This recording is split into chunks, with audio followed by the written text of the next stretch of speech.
All right. We are live. Travis, we are live, bro.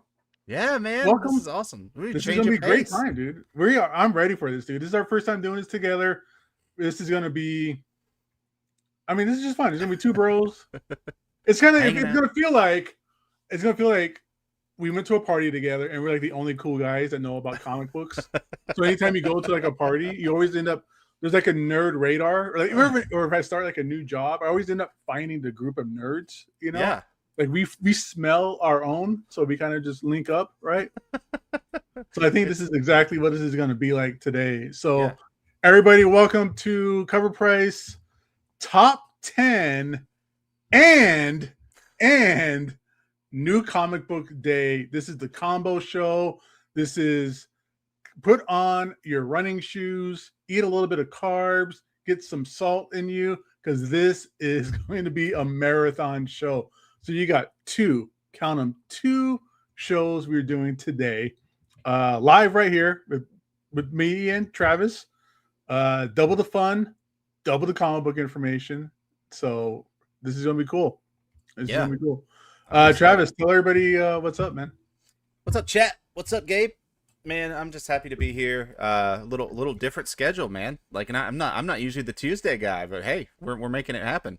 But yeah, just excited to be here. Excited to talk some comic books. I'm excited to talk some new comic book day. Haven't done that in a while, so that's always fun to talk about. And yeah, just got a pretty cool list. A little different from what we've seen on the top 10 the last couple of weeks. So got some newsworthy things. So yeah, just excited, man. I'm ready to jump in. Right on, man. Right on. So we're gonna have fun. Yeah, like you said, top 10. A little bit different than usual with you guys. Not a whole lot, but you know what? Hey, this is my first time doing the top 10 in a long time since we've kind of changed up the format and the scheduling and all that kind of stuff. So I'm gonna have some fresh takes on the list probably, and then flip that. You don't usually do the Tuesday show, so you're gonna have some first takes and some fresh takes on this as well. So. Yeah, it's gonna be cool. It's gonna be my week is all blown off now. There's that weird holiday thing yesterday. CovrPrice, everything's all mixed up today. Like it's gonna be. I was like, I was supposed to take out my trash today, and I totally forgot. It was one of those things. Real quick before we start, again, Lando's not here. Again, Lando stepped in it. Like he has another issue behind the scenes that required him to miss today. I'll let you guys know his computer fried on him. Apparently, he was saying his computer fried out on him, so he couldn't make it. I find it interesting though that on football yesterday they showed a Bella Danger, and now today his computer fried. I'm not saying there's a connection, but I'm also saying I don't believe in coincidences. Also, yeah, I'm not saying there's a connection. I'm not saying there's not a connection either. Exactly. Yeah. I did check and ask him if it was plugged in because I felt like that would help him in the situation just overall with his mental state. I don't think it helped as much as I thought it would, but I did ask him and he did say it was plugged in, so we got that far at least. Yeah, he probably broke his phone after hearing that. And he's like, "What's going?" He just snaps it over his knee like Bane and Batman. Yes, yeah, my man is as the kids say, going through it right now. Dude, he needs some sage, or he needs some kind of like exorcist or something, because last Tuesday he had a major thing that happened at work, and then this week his browser history catches up to him and it destroys his computer. So he's going through it, man. Yeah, nothing but love, positive vibes, hearts and well-beings and unicorn giggles and all that stuff to Lando, because he needs it, guys. So if you guys have some happy vibes, send out Lando away. That brother needs it, man. He needs it, man. Wait, he's in good health. His family's in good health. Whatever. He just, his computer dies, and it happens. It happens. Sure does. Did you turn it on and off? That's what I asked him. That's what I was saying. Did you try plugging it into a different outlet? Did you hit the switch on your wall? Exactly. I told him, I said, if it'll be any help, I'll be happy to look at the local Best Buy and see if I can find you a replacement. I mean, you still got to go buy it, but I can find you one. This brings me back to my days of tech support, when I used to do tech support for PlayStation. And it was That's just cool. like that. Like, is it plugged in? Did you plug it into a different Did you wall? plug it in? Is there anything else that you can plug into that wall that would work? You know, it was ridiculous stuff. But enough of that. Let's get into what everybody's here for. We're going to start off with the top 10 this week. Top 10, everybody. This is top sales for the week of, I'm going to say January 19th, right? Yep. So it's all the top sales aggregated, collected together that happened last week. This list is created by you guys, the community, people who buy books online. This is all aftermarket sales. This is not our opinion of a top 10. This is completely aggregated and data driven by CovrPrice. So let's go ahead and jump into it. The runner up this week. What do we got this week, Travis, for number 11? Up first, we've got the Beauty #1. This is the Jeremy Hahn regular cover A from Image from 2015. We saw a top raw sale of $35 on this, a high graded sale of $120 for a CGC 9.8. We're looking at a fair market value of about $33 and a 7-day trend of about 58%. What's behind all this? Well, we saw a recent trailer released for a new series that's coming to FX, and the series will drop on January 21st. That's tomorrow, guys. Tomorrow. This book has been rumored to be hitting the screen since about 2020, so this has been a long time coming.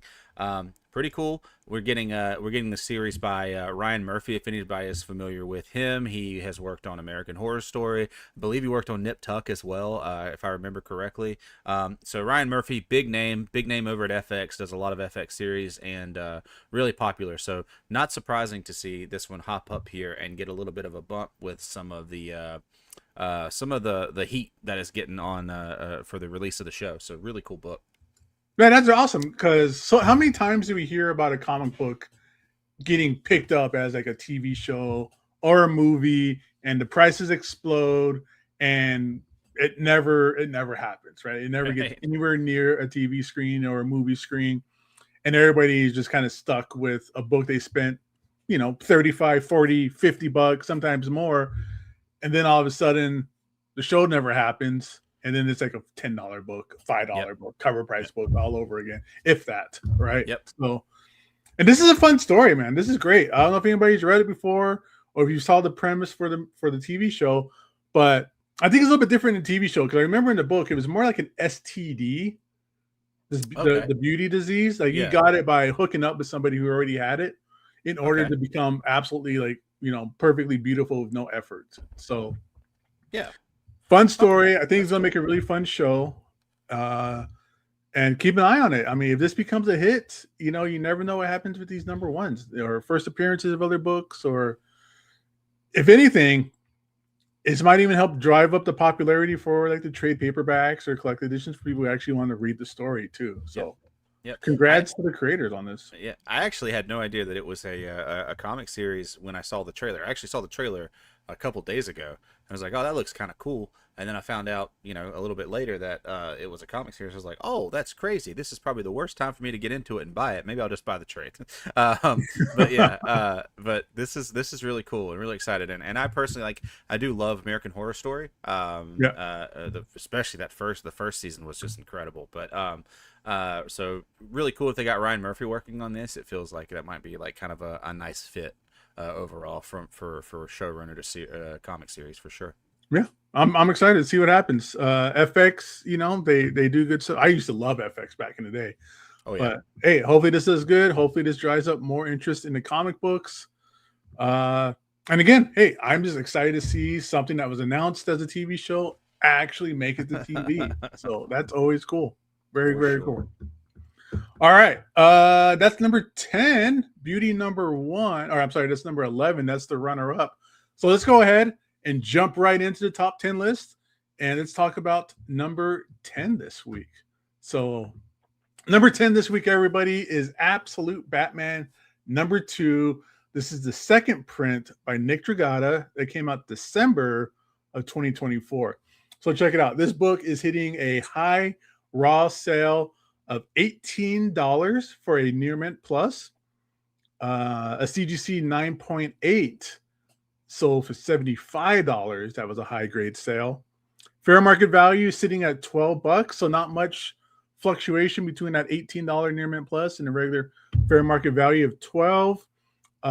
10 copies tracked for the number of sales this week. And hey, it's Absolute Batman. It just continues to be, I think, the most popular book on the shelf. Second prints and other variants are getting more attention. So I'm excited to see anytime Absolute Batman shows up on the list, man, because I know we were just talking about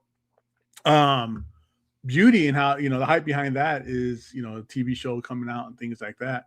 But with this, it's organic. Everything with Absolute Batman is organic. All the popularity, all the high sales, it's just people who want to own it and want to read it and have it in their collection for no other reason than this is like the coolest book on the shelf. Yeah, absolutely. I think that this is the kind of fire that this book is creating is kind of like a dream scenario for people who read comics. Even if you don't love the story, this is the kind of thing that we all get excited for, is to see a book really catch fire like this, or like that building right there in the background. How rad is that? Yeah. To see a book really catch fire like this and do it completely organically, like you said, just based on story and word of mouth and kind of this really neat original idea. I think that's the appeal to this book, and I think it's something that all comic fans are like, this is what we love. When you get something like this in the hobby, this is the kind of thing you really love. Yeah, I mean, and I am that guy who's like, I love to read the books. I care about what actually happens in the story as opposed to the collectability side of things, So yeah, it's just like you said, that this makes me happy, is that there is, I feel, finally a series that is taking over the community in a positive way to make them want to read the books, actually have the issues in their collection. Again, for no other reason than that this is just a cool book. This is second print of number 2, which is the first appearance of a lot of Batman's rogue galleries and his friends, right? In the comic. Cobblepop, Nigma, Harvey Dent, they all make their first appearances here. A little bit of a cameo from Selena Kyle is in this issue as well. And apparently Snyder stated in interviews that these characters will have future story arcs. So the more these characters kind of pop up, the more that these first appearance issues start hitting the market and people start getting them, because we all saw what happened with Joker. We all saw what happened with like Croc. So it's great to see characters showing up in these books who will then later have their own series down the line, or their own like kind of story arcs, their own appearance and stuff like that. It's such a good absolutely book. And the takes on this have been very refreshing. I mean, we're getting similarities to the main line, but we're getting different origins. We're getting different kind of takes on the characters. We're getting different personalities, and it's really cool. And so, second printings of this series were severely lower run, severely less ordered, or a much lower run than the first printings. So it doesn't surprise me to see these kind of pop up with the popularity of the series. They're not a bad buy if you can get them at a decent price anyway, because the print run is always going to be lower on these. Yeah, and I don't really, I think it's more of a recent thing, but I don't really remember DC being that much of a second print kind of thing as well. Yeah, just recently it felt like. Yeah, they took a break from it for a while. They used to do it quite a bit, like 10 plus years ago, and then I think they kind of backed off of it, like you said, for a good while. And now I think Absolute 1 is going to 10, I believe. We're on printing number 10, which is insane in today's world. I know we've seen a couple books do that, but it's just wild. So pretty cool. Yep, it's on 10th printing, and I think Transformers is the only other one I could think of like recently that went to like a 10th print. Yep. Like, I can't. What? Killing Joke, maybe? Yeah, I mean, for like a lot. I think oddly enough, I think Void Rivals hit a 10th as well. Oh, that works. Yeah, that makes sense with the Energon Universe stuff. Yeah. So cool. Yeah, very cool. Number 10, guys. That's Absolute Batman number 2, the second print. Let's go ahead and move on to number 9. What do we got for number 9? Number 9, it's Absolute Batman again, but we have a cover A this time. This is the Absolute Batman number 10, the regular Nick Dragotta cover. This is a earlier issue, and this actually is the first appearance of Absolute Killer Croc. Yeah. We've seen this pop up once or twice on the list so far, but this one is starting to really kind of gain some steam. Other than it being an amazing cover, this was one of my favorite covers of the early run. We can see a top raw sale of $70 for a near mint copy. That is a huge number for a book that's not that old, right? July 2025. It has not been out that long. Top graded sale of this was a 9.8 for $153 as well. That's a 7-day trend of 25% with a fair market value of $56. So that high raw sale, not an aberration. Fair market value of this book is right around $56. Yeah. That's legit. So, you know, we did see, obviously, like we just spoke about on the last one, we saw these new characters and their new kind of arcs and their new origin stories and how they become the way they are. And, well, like I said, while there are some similarities, one character that I think has been received very, very, very well is this new iteration of Killer Croc. They have really made Killer Croc into just... He was already a cool character, but they made him into such an awesome version of Waylon Jones, and it's really neat. So yeah, this one is this is a good jumping off point. If you missed the first part of it, first part of the series, you should always go back and read it. But this is a really good jumping off point because things really do ramp up from here as well. Man, this book gets crazy after issue 10. I mean, the whole series is crazy. I mean, the first issue with the whole like, hey, we're going to pay you to kill people kind of thing, right? Was out of control. But like you said, these are similar characters that we all know and love. But even with Batman, this isn't just like an alternate universe where it's like maybe like a fresh coat of paint on Killer Croc or even on Batman. These are completely different characters, I feel like.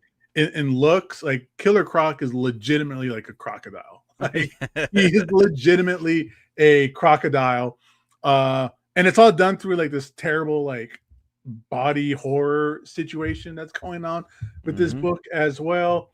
Same with Batman. It's not your typical Batman where it's like, oh, this is just Batman, but oh, it's his dad, or this time it's only one of his parents died, or you know. Kind of just what if this kind of changed the recipe kind of thing. This is a whole new universe, a whole new take on all of this stuff. I love it. It's so fantastic with this. It's the best character design. Not only just that, dude. I think talking about this and thinking about this now and what we were saying about Killer Croc, you have to give it up to Scott Snyder for making you care about Killer Croc. Yeah, as a person character, like his personal history, like the boxing and how in his relationship to the group, where typically Killer Croc is always portrayed as like half stupid, right, and just a big lug with like bad skin, like a bad skin problem. Yeah, no, you're right, and that's kind of really hits the nail on the head. Is like you really feel invested in Croc throughout this series. I mean, it's very it's just very well written all around, and it's so cool. And you mentioned Bruce being different. I said this is, we've always talked about Bruce being, a hard ass and everything else. This Bruce is a whole different level. He's an absolute unit. You know what I mean? Like we haven't done this show before, so I get to kind of say some of the same things I always say, and it comes off as like I'm very like smart and creative or anything like that. But like I said, this is a totally different Batman. This Batman pulls his teeth out and uses them as like brass knuckles, right? Or he like takes his catheter and he stabs it into his stomach and sprays his stomach acids at people. Like it's not your typical Batman. Like this is just Batman in name.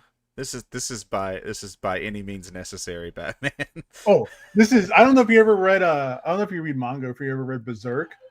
I have. But the main character on Berserk is this guy named Guts who just refuses to die. And he just does whatever it takes. Like he cuts his own arm off and stuff like that.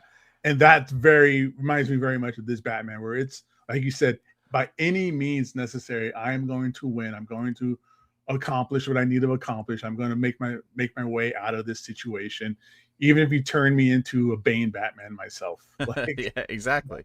Exactly. Yeah, totally awesome. Super cool. I can't get over this series. It's so fantastic. All right, so that's number 9 with Absolute Batman number 10. Coming up on number 8 this week. We're going to pull up the notes here. Number 8 this week, we got Exquisite Corpses number 1, the Michael Walsh Polybagged with trading card. Image Comics. This came out May of 2025. This book hit a high raw sale of $16 for a near mint copy.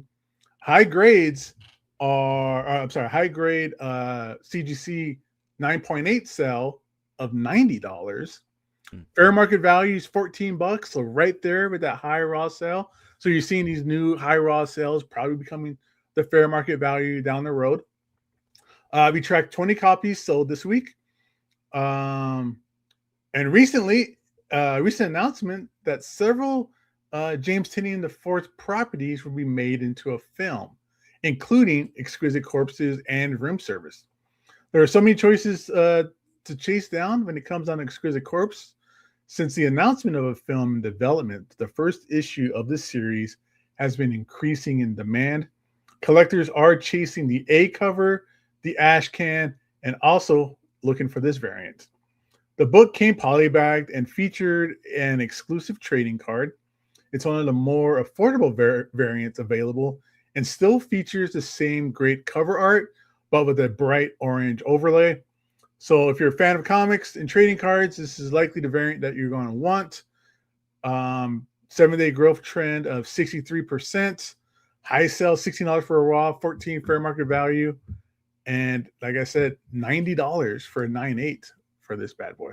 Doesn't surprise me. The $90 for a 9.8, it kind of jumps out at me, and maybe it's just the pack ripper in me. But the trading cards in these polybags, guys, they are actually part of an actual playable card game. If you collect them all, you can actually use them to play an Exquisite Corpses card game. James Tynion actually played it. I don't remember if it was on YouTube or if it was on Instagram or what, but you can actually pull these trading cards and use them in a game. It's really a cool concept, and I really like the flip from the dark black covers to the brighter, more color splash covers that you get on the polybag version. So as I've been getting these, I've been getting one of each if I can. If they're both available when I go and grab them off the shelf, I try to get both. One, because the cards are really just like a cool thing. It's a whole game, so it's awesome. But the other thing is that I like the contrast between the covers. So at $16 with the news of this announcement, this book's probably going to continue to garner some attention. It is a very good story. If you like horror movies like The Purge, it does have a very Purge-esque feel. It's like The Purge meets the Hunger Games kind of thing. Okay.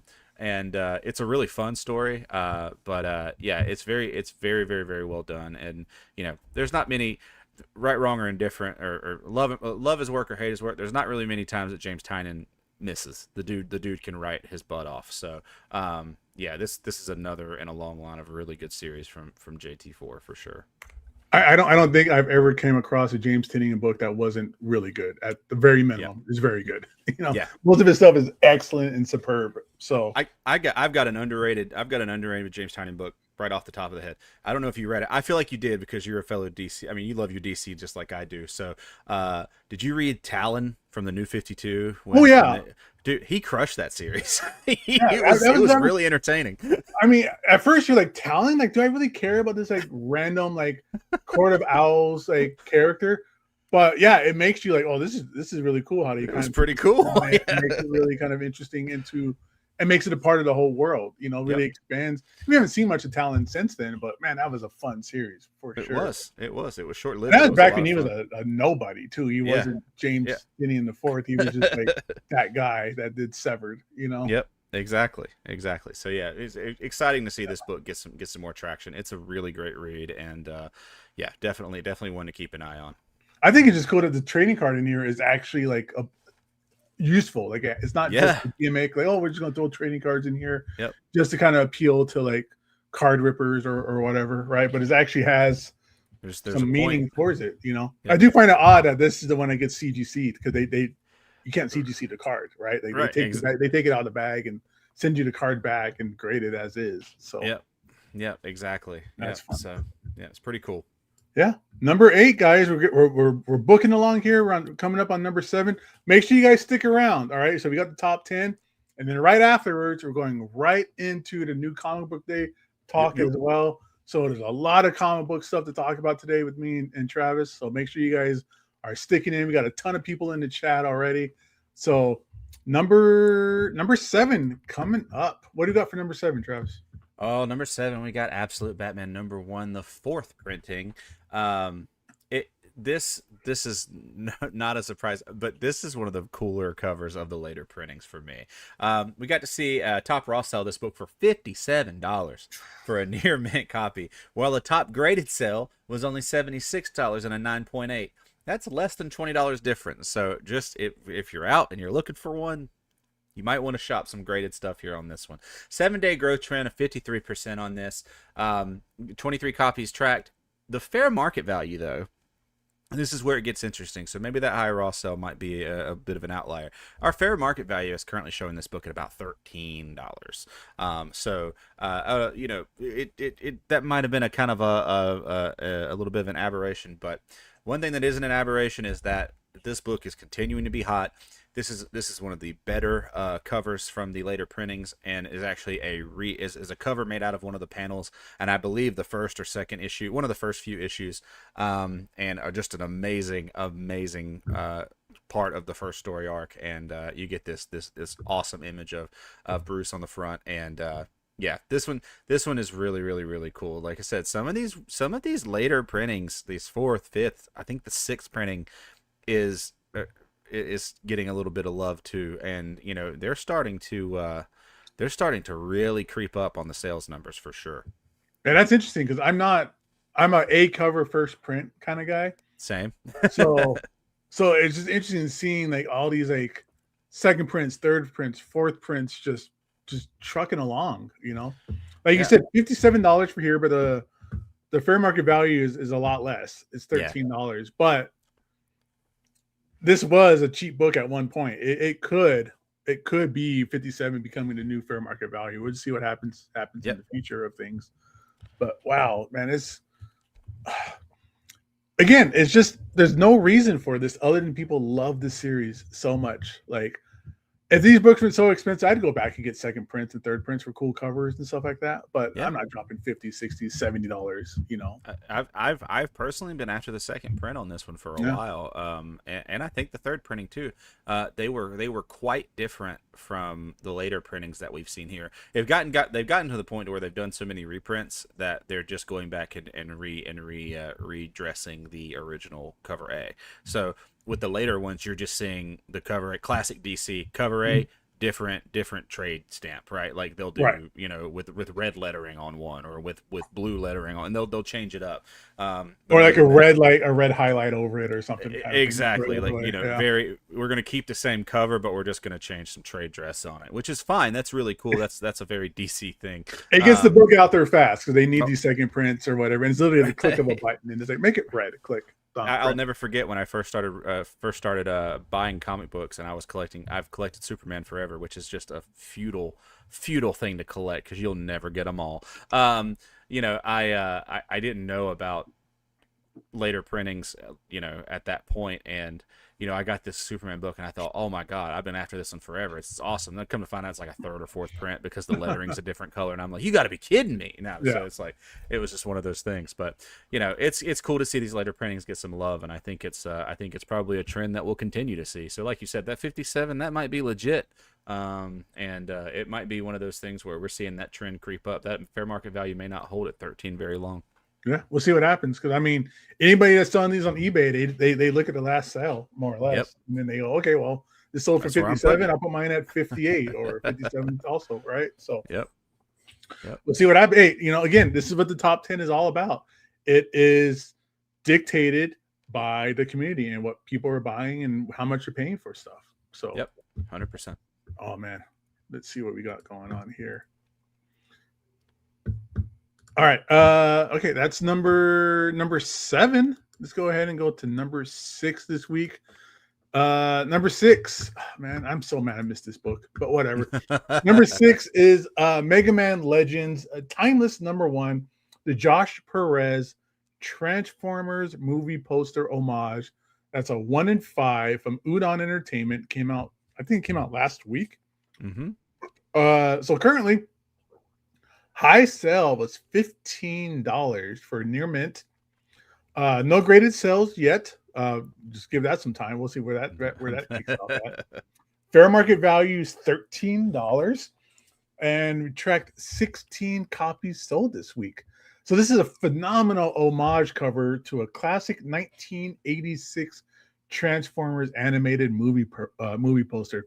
This is all about the nostalgia, everybody. Everybody's loving this. If you're a fan of Mega Man, you're going to want to get in the fight to pick this amazing homage cover up. If you're unfamiliar with the homage, look up 1986 Transformers movie poster. You will see how this homage fits perfectly with the theme and nostalgia that is Mega Man. Interesting anecdote for Mega Man fans. Did you know there has been a rumored live-action movie in development since 2015? It was confirmed by Capcom in 2018 and has jumped around several studios. This past summer, there were whispers that Netflix would be releasing a Mega Man film, but no official confirmation yet. Still, if you want to scratch that itch, do yourself a favor and watch the Mega Man episode of the Prime Video anthology, Secret Levels. That was really, really cool. A great watch while you're browsing the aftermarkets for the sick cover. Again, 16 copies sold, 7-day growth trend of 50%. High sell $15 for a near mint copy, and current near mint fair market value is $13. So that's a very fair, even amount right there. $13, $15. Dude, I love Mega Man, Travis. I grew up on Mega Man since the very beginning. Mega Man, I love Mega Man X. I got all the variants for this number 1, but I decided not to get this one for whatever reason. I was like, I'm spending too much money, you know. I got the other ones instead. But man, and not just that, dude. I'm really kicking myself in the butt because that Transformers 1986 is one of my favorite movies of all time. I love that movie. I remember seeing it in theater as a kid and just getting heartbroken and destroyed for the rest of my life. It's a classic, and it's a classic for good reason. And that movie poster is iconic for good reason. And you know, the folks over at Udon that have been doing this with these Mega Man titles, these 1 in 5 variants have been fire. Have you seen the one for Mega Man X yet? I have the one for Mega Man X on order. I went good and got the Mega Man X 1 in 5. That's the one with the video game. Is that the video game cover for Super Nintendo box? Yeah, the Super Nintendo box cover, which is just insane. So that one and this one, I mean, it's an incredible kind of homage work that they're doing over there. And this one is really good. I didn't see this until a week ago, and when I first saw it, I was like, oh, dang! I wish I hadn't missed this one. This one's really cool. Yeah, I love Mega Man. I'm not good at Mega Man. I always get my butt kicked when I used to play it, but maybe it's because I was so young. But it's games, man. Don't beat yourself up. Those games are hard. Yeah, so that's what I'm saying. Like, I haven't played it in years, but the last time I played it was probably about like 10 years ago, and I was garbage, and I was like, I'm not bad at video games, am I? Like, I'm usually pretty good at this kind of stuff. I'm getting killed. So those 80s video games, man, they weren't made to be easy. You know, made for you to live in front of that TV forever. Right. I saw a meme the other day that it said it was a note from the kid's parents, and it had a Lion King on Sega Genesis, and it said, if you can beat this game, I'll give you each $100. How hard could it be? It's only 3 buttons. And I was like, oh my god, those kids have no idea. Yeah, they made those games hard back then, man. You got like one life, you know. Yeah. You know. Or you can get more lives in the game, but once you lost your lives, that's it, man, buddy. Sorry, you're starting off at square one all over again. I hope you like working back through everything you just did. Yeah, I hope you like jumping and getting anxiety when you land and sliding slightly off the edge almost. My god, it's crazy. And then it's like, oh, I got to find out which character I have to like beat first so I can get their power, so I can beat the next robot master. Yeah, it's stressful. It is stressful. nowadays you can look that stuff up, but man, I had a notebook with all the like the codes of like, okay, I got to put the dot here and the dot here and the dot here, and I'll get back to where I was. Like you had to like write that stuff down. Yeah, it's you know, or you could always do what you could always call a Super Nintendo and call their hotline and have them walk you through it. Yeah, and then my dad beats me with a bill for adding $50 to the phone bill for that. Who did you call? No, that's amazing. Yeah. Oh man, but yeah, overall, I mean, like a good homage always jumps out as soon as you see it, and this is one where as soon as you see it, you're like, oh my god, this is perfection. This is great. This deserves all the love it's getting. Like you said, Mega Man X has that great Super Nintendo box cover. Mega Man X #2 is doing that also again. So I'm guessing maybe every issue or whatever that they're doing, you know, Super Nintendo box art, which is really fun. Yeah, I have the first Mega Man X game here on Super Nintendo right here behind me. That's awesome. It's those, if they continue to do Super Nintendo boxes, that's a nice little set to go after if you're into like weird, you know, little mini sets to collect and stuff like that. I feel like that would be one that might be worth kind of trying to track down, because you know there's a lot of really diehard Mega Man fans out there. Absolutely. And 1 in 5 is like, that doesn't sound like a lot these days, right? Because how often are we on the show here and you talk about like here's a 1 in 1,000, 1 in 1,000, right? And then you go 1 in 5, and then this is the one that blows up, right? Yep. Like, but you know, Mega Man, you know, it has a following, but how many of these people have active comic book accounts now? So stores will order it, right? It's just one of those things where stores order what they can. They maybe got one of these 1 in 5s. They maybe ordered 5 copies of this book, maybe, and that was it. And now everybody's hunting for it. Everybody's hunting for it because of, and I was too for a while. And I was like, dang it, man, I should have got it. And I pre-ordered my books, but it is what it is. Yep, it's a killer. Michael Baker, Hot Rod did nothing wrong. Just saying. Hot Rod did nothing wrong. He was trying to save everybody. We are reopening old wounds tonight on Tuesday's CovrPrice show. I'm telling you. If you guys haven't seen a Batman 86, or excuse me, Transformers 86 yet, go and watch it. It still holds up. It's fantastic. Yeah, it does. The soundtrack is on like my jogging list. Like it pumps you up. Like there's some bangers on that soundtrack for sure. So it's a great one. All right. So that's number 6. Let's move on, everybody, to number 5. Number 5 on the list this week is Absolute Batman Ark-M Special #1. This is the Joshua Hickson regular cover. Came out earlier this month. So let's talk about Absolute Batman Ark-M. So high sale for a raw copy is sitting at $15 for Near Mint Plus. High grade sale, $69 for a 9/8. Fair market value is at $13. Man, look at this number here. Number of copies tracked that sold, 204 copies of this book sold last week. All right, so Absolute Batman is very popular, and this issue was really amped up. Highly anticipated issue and first appearance of Absolute Deathstroke. If you've been reading our top 10 coverage for a while, you already know that Absolute Batman completely dominated in 2025. It looks like that trend will continue in 2026. Absolute Batman Ark-M #1 was released 2 weeks ago and is still a trending book. This book was highly anticipated before it was released, causing a massive amount of pre-orders. Fans were curious as to what secrets Ark-M held. It looks like those secrets were so juicy that the aftermarket continues to eat it up. Ark-M sales stay strong as it enters a 3rd week after release.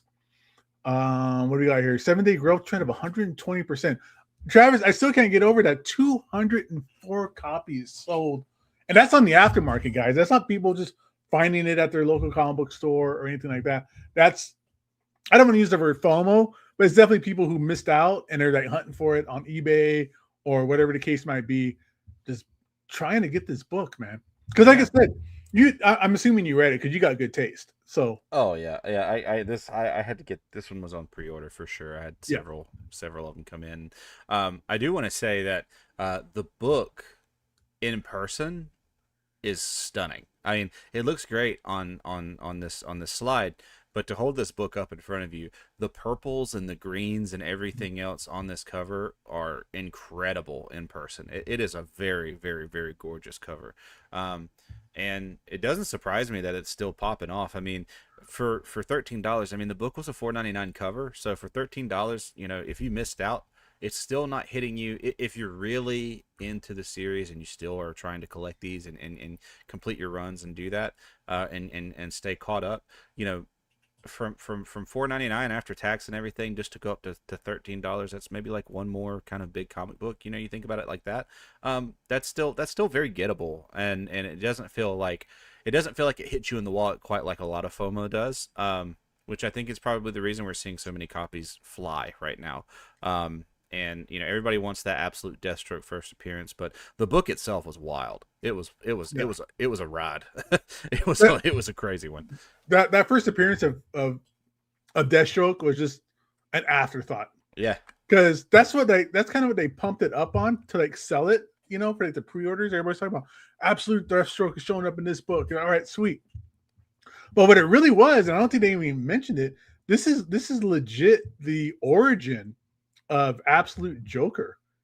And it is just creepy and gnarly and so well done that I think that's what's really driving the aftermarket on this book, is that it's the origin of the Joker. Yeah, you get Deathstroke at the very end, like he just kind of pops up, you know, at the very last page, he just kind of pops up. Absolute Clayface and apparently Absolute Clayface, Absolute Man-Bat also make like a weird kind of cameo appearance in here as well. But like I'm saying, Travis, this is all about just the origin of Joker. Yeah, I think you're absolutely right. And the funny thing is after I got done reading it, right, you mentioned the thing about Joker and how this was very, very, very heavily centered around Joker.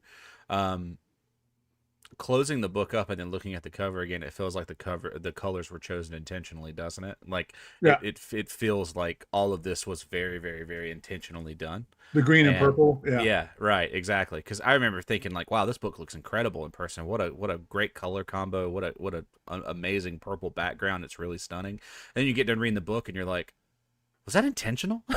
Yeah. You know what I mean? Like, and so it's really cool. And I love seeing that this book is still getting some love on the aftermarket, because it really is an incredible read. It's just like the whole, like you said, I think you described it perfectly. Gnarly. The whole origin story is just absolutely gnarly. And props out to Snyder for expanding this universe a little bit with this book, right? Like we're really focusing outside, you know, we're kind of focusing outside of the normal storyline on this. We're really we're getting a lot of that backstory there, and it makes the world more rich, in my opinion. Absolutely. And here's the thing too, is 204 copies sold. That's what I'm so surprised about, is that not that everybody doesn't have this book on their pull list yet. Right. Like, I mean, what are we at? Issue 16 comes out this month. Yep. So this is what, 17 plus the annual, so 18 total issues. 17 annual. I don't know if you want to count Absolute Power as one too, but still like less than 20 issues. It's been out for a year, almost 2 years now. I'm surprised that these later back issues, like we saw issue 10 is like a $70 book. I'm just surprised that there is still so much aftermarket demand for this, because I would figure everybody would have this on their pull list by now, including the specials, including the annuals. And maybe that's the thing, because my store, when I had a pull list at the store, they asked me, "Do you still want Absolute Batman Annual on your list?" Because I guess people don't like annuals; they just want the main numbering. They don't want to go to annuals or specials. So they asked me if I wanted to take it off, and I was like, "Are you ridiculous? No, I don't want to take it off. Man. It's a part of it's Absolute Batman. I want everything Absolute Batman." And I'm maybe that happened here with Arkham 2, where it's it's not the next issue, like it's not issue 16 or 17, right? But I'm just so surprised that there's so much like FOMO for these books. Yeah. When it should be on your pull list, everybody. That's my long tangent here, is this should be on your pull list with everything, all the specials and everything else too. Yeah, because they're not they aren't doing throwaway issues with this series. It's just not happened so far. There hasn't been a single throwaway issue. No, the annual wasn't a throwaway.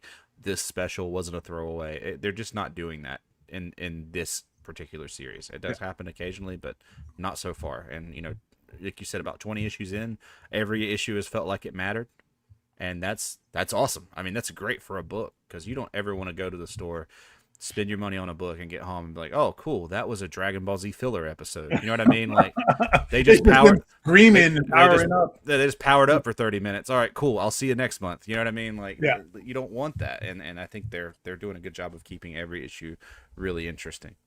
Perfect. Yep. Every issue matters. Every issue. I guess that's the best way to put it. Every issue matters in this series so far. Yep. Even the ones where they changed artists, like Nick Dragotta didn't do every issue, right. But you got like Marcos Martin that did, I think he did like the Mr. Freeze issues. Yeah. And even those were like fantastic too. Yep. So. And Gabriele Walta did the fourth issue, which was the Origin, and I thought it was a great decision. I mean, if you're going to give Dragotta a break, give it to him on the Origin, and you get a whole different vibe for Bruce's Origin by changing the artist, and it suits the change of pace. It's real. They've done it very, very, very. Been very smart about it, I think. And excuse me. Snyder's even said that going forward, everything is just going to amp up. They're getting crazier. They've already kind of mapped out the story to issue 50 already. So put it on your pull list to everybody. If you don't have a good comic book store in your area, I pre-order online. There's an online website that I order all my books from. But make sure you don't overlook getting Batman. Absolute Batman should be on everybody's pull list right now. You don't want to hit the FOMO. And $15 isn't bad, but when you get it for $5, it's even better. So it feels way worse when it was on the list and you just passed it up or you just didn't get it. So exactly. For sure. All right, so enough said about number 5. Let's keep this truck rolling. Number 4. What do we got this week on number 4, Travis? Up next, we got Absolute Batman number 17. This one is getting some love. This is the Chumo ECGCE exclusive. This book, I believe, it's not out yet. This is still a pre-sale, I believe. This issue 17. That's not out yet. It's not out yet. So this is a pre-sale, guys. This is wild, but we have seen a high raw sale of this book for $335 for a near mint plus. For a 9.8 graded copy, we've seen a high sale of $450 on this. The fair market value right now, this one is $126.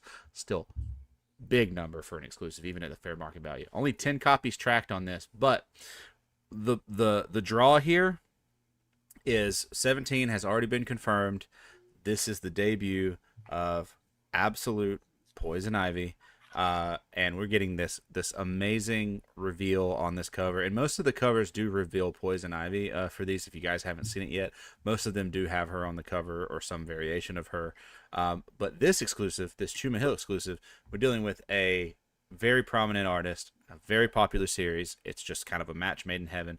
Chumo has illustrated a bunch of exclusive covers, very phenomenal covers, and ECGC has teamed up with them and has put out this amazing Absolute Poison Ivy cover. So kind of riding that wave, that Absolute Batman wave, and then just slapping an incredible artist like Chumo on it. And it's just kind of a perfect storm right now for an aftermarket boom. This was limited available. I don't remember how much it was limited to, but I know it was available on Sunday, I believe. It hit on ECGC store for general public sale. I would guess that it's probably sold out, but I haven't checked because I knew I wasn't going to be in the market on this one. I think it dropped on Sunday, and it is exploding currently, but just an overall incredible variant. This is great. I'm not a big variant guy, but man, this is a really beautiful cover. I love the watercolors, the color pencils he's using on it. Like, this is really well done. Man. And you don't see a lot of, and that's another thing about Absolute Batman, is they don't do a lot of like exclusives or like gimmicky stuff. Like, they haven't done a blind bag yet, right?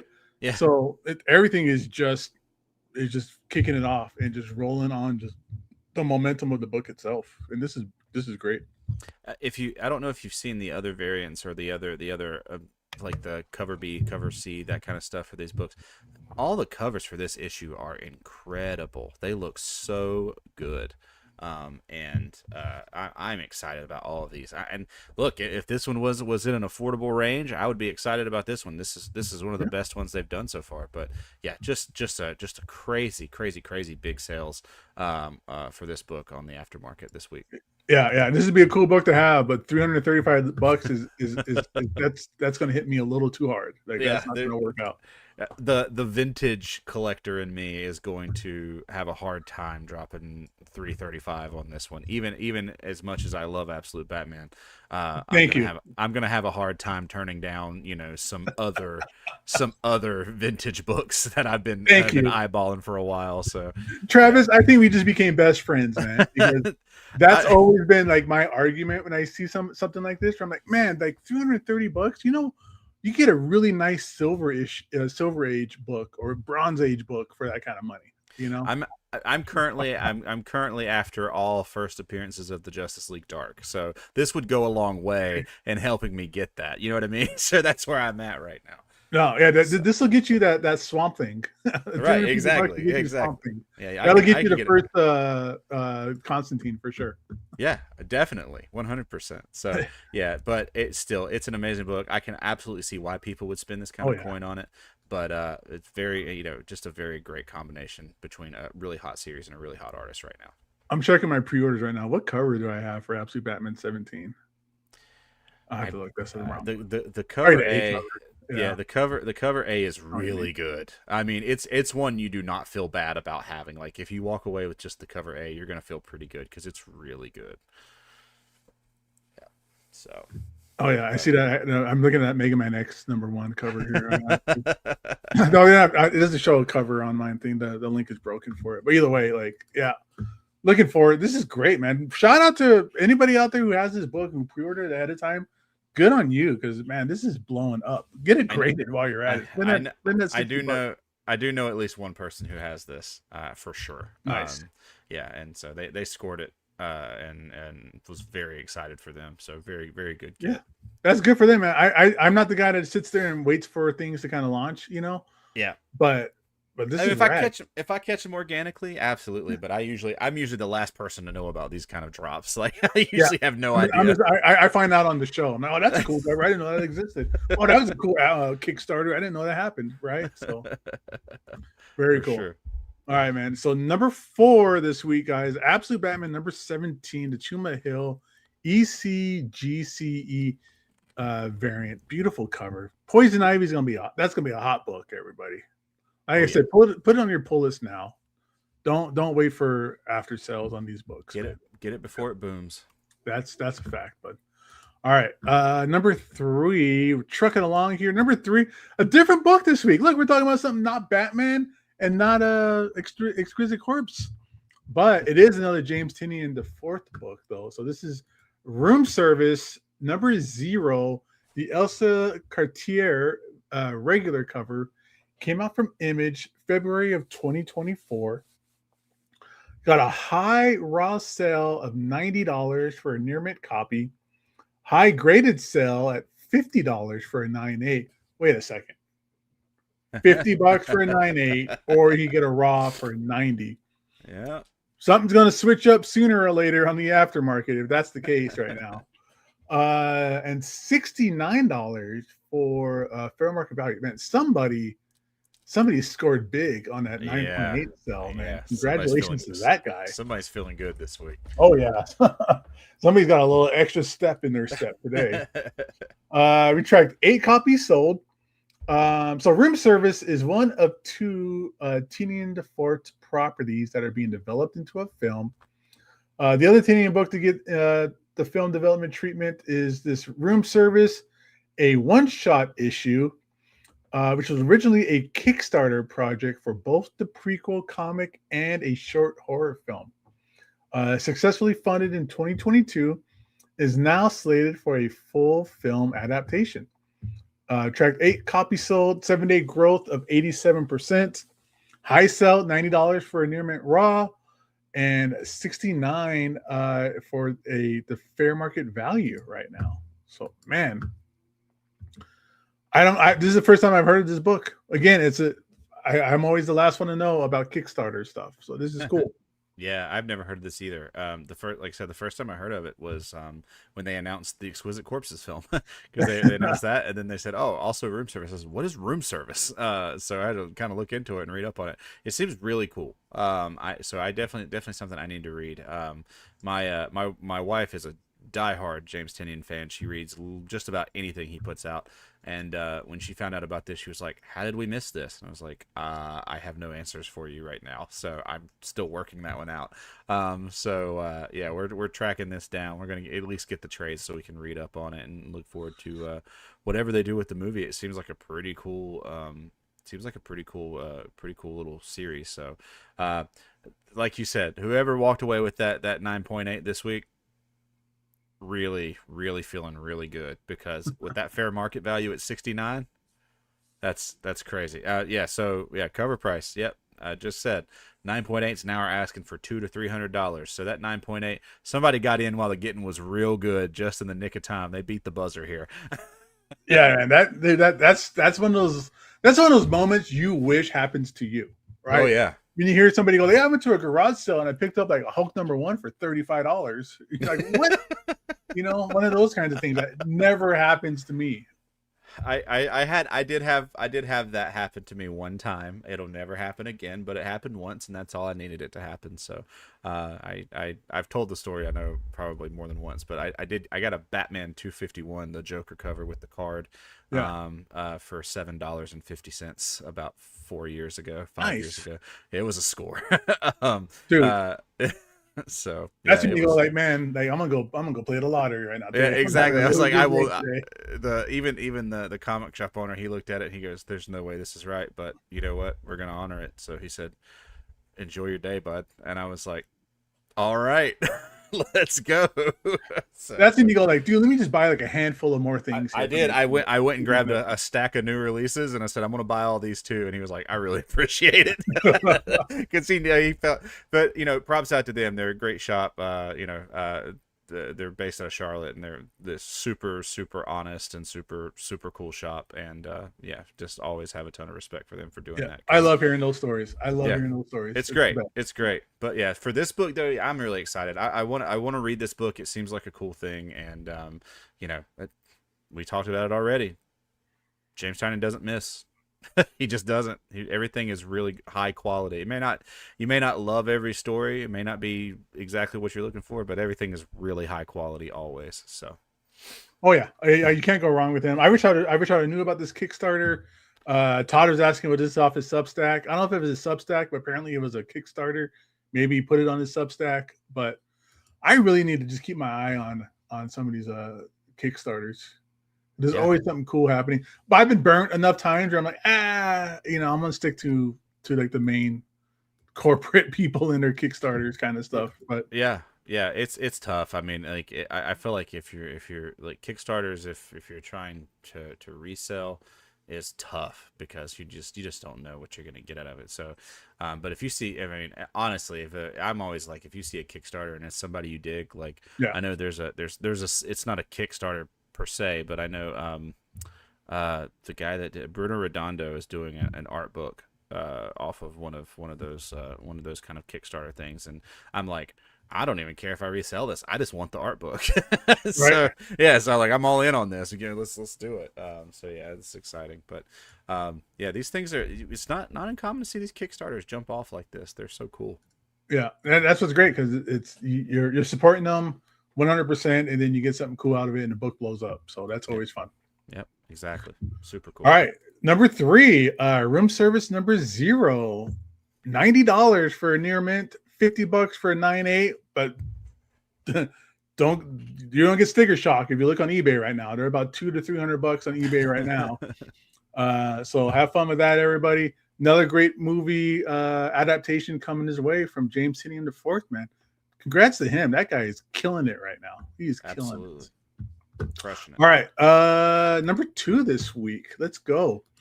Exquisite Corpses Ashcan. This is the Ashcan, Mike Walsh cover from Image Comics, April 2025. Had a high raw sale of $180 for a near mint plus. Graded sale for a CGC 9.8 was $245. Fair market value is $98. We tracked 9 copies sold, and this thing is taken off. Again, recent announcement: James Tynion and the Fourth Properties are being made into a film. We talked about room service. We talked about Exquisite Corpses earlier. Exquisite Corpses completes its 11-issue run this March. Those looking to collect the series are going to be in a bidding war across the aftermarket to secure them all.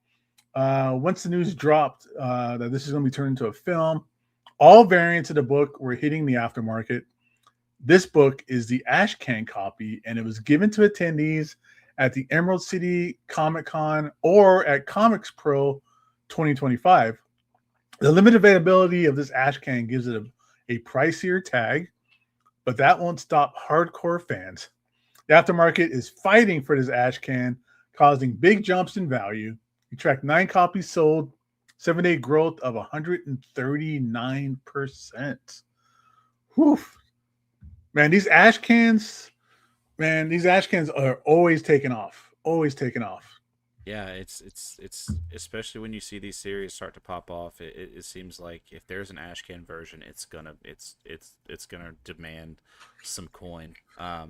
And I actually didn't know there was an Ashcan of this until they announced the movie, and I started seeing these things fly off the aftermarket. I was like, I didn't even know this existed.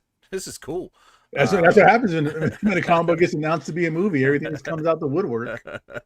Exactly. It's really cool. I like kind of the inverse of this. The cover looks the redo of the redo of the cover compared to the original cover A looks really good. And I don't have a ton of Ashcans in my collection, but they're always really cool to come across. And not all of them blow up, but man, the ones that do seem like they blow up big, and this is definitely that one. Yeah, it's been happening. It's these Ashcans. Absolute Batman had an Ashcan. Yep, those things are all blowing up. I have a few Ashcans, but it's all like early 1990s, like Image stuff when they were doing Ashcans back then. Mm-hmm. Yeah, but none of this recent stuff, because a lot of stuff, again, you have to be an attendee at either Comics Pro, which I was in 2019. I was at Comics Pro, or you had to go to Emerald City Comic Con. So yep.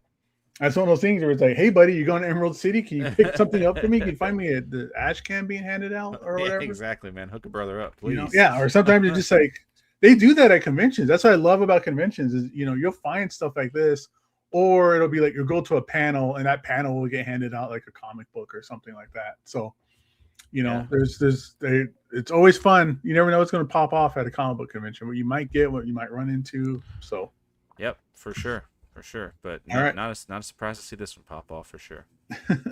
All right, number 2, Ashcan for Exquisite Corpse number 1. And here we go. We're going to hit number 1 this week, guys.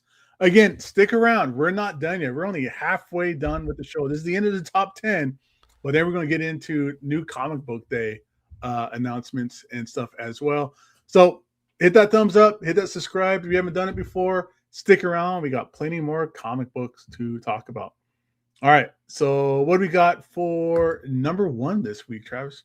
Oh, little color flip. Number 1, it should surprise absolutely no one. Exquisite Corpses, number 1, the Michael Walsh regular cover A. This book is exploding, and it is exploding for all of the reasons we've talked about multiple times tonight. James Tynion is absolutely crushing it. We know that, but we have the announcement of the films for both Exquisite Corpses and Room Service. We've talked a little bit about Tynion.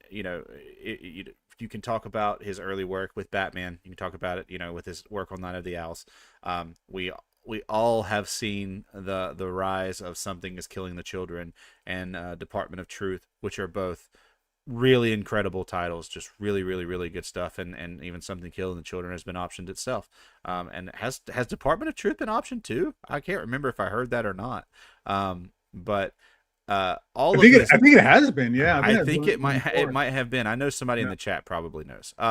But fact of the matter is when the dude writes something, it feels like it's made for the screen, whether it's the big screen or the television screen. It feels like James Tynion knows how to just write these stories to where you've got to see this adaptation. You need to see this happen in live action of some way, whether it's live action, animated, whatever. It seems like all of his series feel like they could go right onto the screen and work. And I know this is kind of a JT4 love fest tonight, but I think it's well deserved because the guy has definitely earned the acclaim, I believe. So we did see a high raw sale of this book, $60 for a near mint plus, high graded sale of $175 for a CGC 9.8, fair market value about $37, so a little bit lower, but we'll probably continue to see that creep up. There's some real heat behind this book. 79 copies tracked for a 7-day growth trend of 142%. This one, we've talked about it a couple times tonight. Not a lot to say. It's a great series. How about this? We haven't really, we've sort of talked about the series. If you're into, like I said, like kind of crazy horror stuff, or not crazy horror, but kind of thriller, suspense stuff, like The Purge, that kind of stuff, you should read this. It's a lot of fun. It's a really good series. So definitely worth a read. A really interesting premise. I kind of love the premise because I'm kind of a history guy, and it has to do with 13 colonies and stuff like that. It's really cool. The tie-ins are really neat. So I'm a fan of it. I think it's a great series. So if you haven't read it, it's definitely worth the read, even if you pick it up in a collected edition. Yeah, man, I fell off this book. I never got onto it. I wish I did. Because A, it sounds great. B, it's super expensive right now. I'm gonna have to just wait for like the hardcover that collects the whole series. That's kind of had to be my route to pick this up. Yep. I did buy a collection recently, and it had a number 2 in it. I was like, dang it, no number 1. Number 2 though. But yeah, just dominating the list this week has been Exquisite Corpses and Absolute Batman. So yeah, this is a book to keep your eyes on everybody. But here's the thing. This is the thing where it gets announced as a movie or a TV show, prices blow up. Be patient, pump the brakes, give this a couple of months, and maybe you can pick this up for a little bit more of an easier buy value.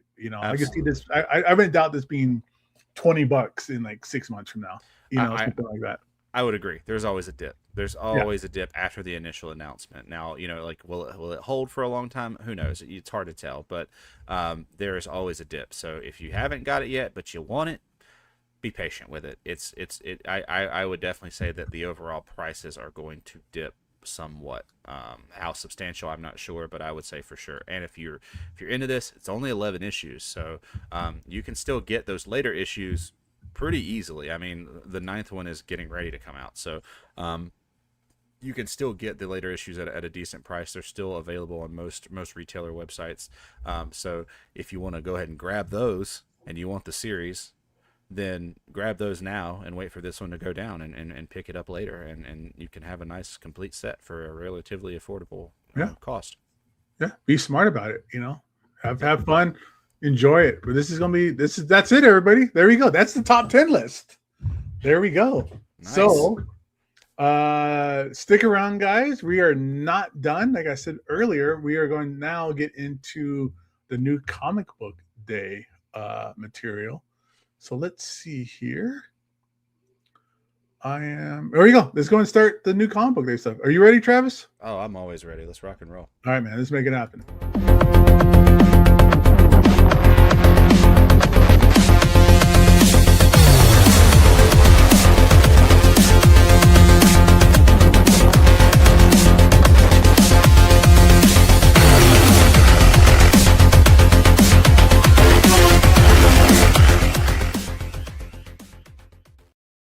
All right, and we're back with new comic book day, everybody. We had 2 shows today. You guys are getting double the fun, you're getting double the comic book information, double Travis, double Gabe. This is great. That was fun, man. This is what we're here for. And that was a good top 10 list, man. That was fun. A lot of cool Absolute Batman stuff on there to talk about. That was great. All right. Okay, let's get right into it, man. Let's make this happen. So here we go. Captain America. All right, so real quick, let me kind of get into the spiel. New comic book day, everybody. No before you go, here's a list of all the cool stuff that's coming out this week. New books for New Comic Book Day. Like I said, know before you go. A little bit of information in here. You get to see some stuff. This is a dangerous show. I always say this on Tuesdays when I do this with Lando and Jeb, because I'll get what I call super baited, where I have no idea what this book is. All of a sudden now I want it because I didn't know this was a thing. And then we talk about it and I'm like, dude, I want that cover, or I didn't know that this book was coming out. So, and then, hey, of course, shout out always to Letheros Comics. Check him out on Instagram. Great friend of the show. He's hooking us up with all these slides today. So let's get into it. Let's get into what's going on with these books for New Comic Book Day this week. What do we have here? Captain America number 6. This is the main cover by the awesome Lionel Francis Yu. We have a lot to cover with this issue, as it is when it was first announced, we had characters like Captain Kingdom, Captain France, Star from China, all set to make their debut in this one. But then all of a sudden, this book's release was delayed, and those characters had been seemingly scrapped. That concept was replaced with the rebirth of S.H.I.E.L.D. But don't worry, it still brings with it 3 new S.H.I.E.L.D. characters, plus 4 new Latverian characters. There's a lot going on here, and this is easily one of the biggest releases this week. So you got the first appearance and cover of Castlemore, Tumbling, Salvation, and Ramos. First appearance of Salvation, Alina, Mara Sandu, and Melor Saldu. Story by Chip Zdarsky and Delio Diaz doing the art on this book. Yeah, this one's cool. I have heard through a reliable source that this book is awesome, and I haven't bought a Captain America book off the shelf in a very long while.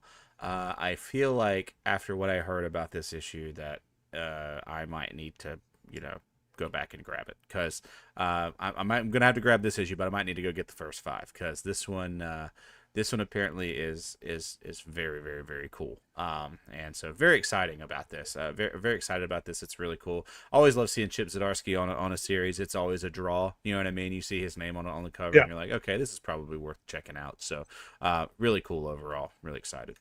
Yeah, absolutely. I mean, Chip Zdarsky's on it. It piques my interest. He's batting like an 800 with me. Like, his stuff is always really good. Like, I'm same with like James Tynion, like we were talking about earlier. You know, his name's on it. I'll pick it up and I'll give it a chance. And then, hey, if you guys want a bunch of first appearances, this thing's got like 6, 7 first appearances. Yeah, it's a lot. So, it's insane. This is the way to go, man. So this is a good pick of the week, man. Right on. Coming up next, we got Captain America number 6. This is the Casanovas variant. I wish my last name was Casanova. What? That's a sweet last name. Yeah. Again, first appearances of all, and this is the first cover appearance of Salvation. You get a cool Doom on here. You got the Latverian country flag on here too. That's awesome. This is a great variant. I'm digging it, man. I don't know. This is the first appearance of this character, but he looks cool. I like the gun.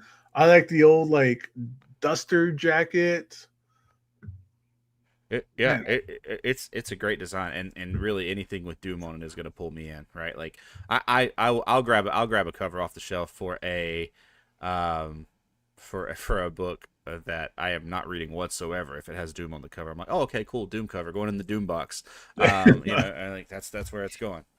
Yeah, so this is cool. I mean, I was probably grabbing this one just based on that alone. So the fact that it's just that first cover appearance of the character, that's a bonus for me. That works, man. And then with Doom on it too, you get the castle and stuff. This is a cool cover. I like the green. Like, that all works. If you're collecting Doom stuff, Travis, I'm sorry. There's a lot out there right now, man. You are eating it up. Yeah, I got in about, I think it was about 6 years ago. I started buying up Doom stuff. So I got in when it was very, very affordable. it is no longer that. No. But I won't sell it because I'm a moron. So sell all that stuff to get yourself a nice silver issue. That's what I should do. It's really what I should do. But I can't bring myself to part with it. I hear you, man. I have that same problem sometimes. I hear you. I should be selling all my Absolute Batman stuff, but I kind of don't want to, right? Oh, same, exact same. Yeah, $200 for the number one. That sounds really. I can use $200 right now. Exactly. You know? Plus all the other books going for like $50, $60. Yeah, but I don't want to. Quick. I like that book too much. Yep. All right. Okay, let's keep this party rolling here. All right. Next on the top 10 list, Exquisite Corpses number 9. This is the cover C. We were talking about these covers earlier, right? This is the one that comes with the playable trading card. Yep. This is cool. The bunny character in this freaks me out. I love Five Nights at Freddy's, and this just reminds me too much of that bunny character on Five Nights at Freddy's. And yeah, it's very creepy. But overall, though, yeah, like I said, this book is still coming out right now. There's only 11 issues of this, and this is the 9th one. So you've still got you can pick up 10 and 11 on FOC. You can pick them up on New Comic Book Day. You can get these books, and you're already basically a third of the way there to getting the whole set. So you can wait out number one if this is something you're interested in. But a really cool. A really cool concept with the trading cards and the polybags. So I think they're really neat, and definitely one that I'm picking up. Like I said, at this point I'm getting a cover A and a cover C of all of them as they come out. Well, yeah, once you get the one card, you need the rest of the cards. Oh yeah, right? I can't stop. I got to catch them all. Wait, wrong wrong franchise. Wrong franchise. Yeah, wrong addiction, but still. For sure. Oh man, but yeah, definitely jumping on this. It's been a very Exquisite Corpses themed evening tonight, and it would make sense that it would show up on New Comic Book Day as well. Absolutely, man. This is a cool cover. I like the pink, and I like I said, I like that the card is actually meaningful and it's not just it's just something for me to kind of keep around and throw in a drawer for no reason or something. Yep, exactly. All right, now coming up next, we got Amazing Spider-Man number 20. Look at this awesome Gabriele Dell'Otto variant. This is the series that Joe Kelly's been running through like a train lately. And interior art by the legendary and great John Romita Jr. on this book too. Yep. I love this cover. Dell'Otto is one of those where I find that when he uses a lot of color, those covers jump out far more to me than some of his darker covers. Like his darker covers are very striking, and I like them a lot. But when he really uses these splashes of color, like the red and like the almost orange on that sign right there, it looks so good. And this is one of the better ones that I've seen recently. And I am not caught up on ASM, but I have heard that Joe Kelly's run on ASM has been really, really entertaining. Yeah, that's what I've been hearing too, man. I want to check it out, like once it's kind of complete or something like that. I haven't read Spider-Man in a while. It took a dip for me, and I haven't been into it for a while. But Joe Kelly, I love Joe Kelly. I've loved him since he did Deadpool. I've been a fan of his for having the Deadpool, even over the Justice League and Superman for a while. Yep. But this cover though, Gabriele Dell'Otto, he makes Spider-Man so creepy and nasty. Yeah. Like this is a version of Spider-Man. You can be like, yeah, I can see why J. Jonah Jameson doesn't like him and thinks he's a menace. He does look menacing in this. He definitely looks like way more of a hard ass in this cover than some of the other covers that you've seen. And I think you're right. I think there's something to that with Dell'Otto. Like Dell'Otto has a way to make him look menacing, and it's really cool. Everybody else makes him kind of cute and funny and silly, or bright, but he's just dark. Like I don't want to see this version of Spider-Man outside my window. Like, let me see like the Scotty Young version, like around my town. But this one's like, that guy's a problem. Yeah, I mean, this dude is definitely built more like a pro wrestler than Tom Holland. Like, you know what I mean? Like, oh yeah, it's like this dude's been doing some weightlifting. Yeah, he's not a teenager anymore. He's not in college anymore, dude. That guy's a problem. He's got a problem. In the chat, everybody's left a roast. Tell everybody, dude. Give Lefteros some love in the chat, guys. He's the one that set up all the slides for us, did all the cool cover selection we're going through, all the must-have books this week. So he's a big part of this show, and I always appreciate anybody that puts any effort into a show that they're not on, right? Like, he does a lot for the show and he's not even on here. So I love it for him. Thank you so much. All right. Speaking of, let's just keep going, man. This is great. Another cover selection. Fantastic Four number 7. This is a Scotty Young variant of Invisible Woman. I don't know if this is supposed to be. This seems to be like coming off of Marvel Rivals. Yeah, this is the Malice Invisible Woman cover. I got this one. I gotta admit, I already have this one ordered. this one's great. Yeah, Malice is all of a sudden it's like Scotty Young's doing a cover for her. I think like J. Scott Campbell's done a cover for her. Like, she's really like there. I think there's something about like hot, sexy, like mean Sue Storm that just is getting everybody excited or something. Yeah, get everybody. I think it was God, I cannot remember who did it, but there's another Malice cover that's dropping sooner. It may have already dropped, and it is one of the most stunning covers I've seen in 2026. It is unbelievable. If I find it, I will send it to you. I cannot remember who did it, but it's so good. But yeah, this is great. I mean, Scotty Young, we all know at this point, Scotty Young has his theme, and he crushes it like no other. I used to buy them all, and then I realized very quickly that I don't have money like that. So I have to be very picky and choosy about my Scotty Young variants because my man stays busy. This one though, when I saw it, the black background, just I was all about it, man. I had to get it immediately. So yeah, this was a definite pickup for me. I'm glad I jumped on this one. Yeah, man, that black background is gonna be a problem, guys. So be careful out there. Like all that black along the spine too and stuff. That's gonna show every little nick and spine break there is. So yep. Well, wow. Yep. Malice is popular right now for a character with such a sinister and sad background. You know. Yeah. Rivals. You're right. The Rivals definitely helped this. There's no doubt about it. Like Rivals definitely had a lot to do with this for sure.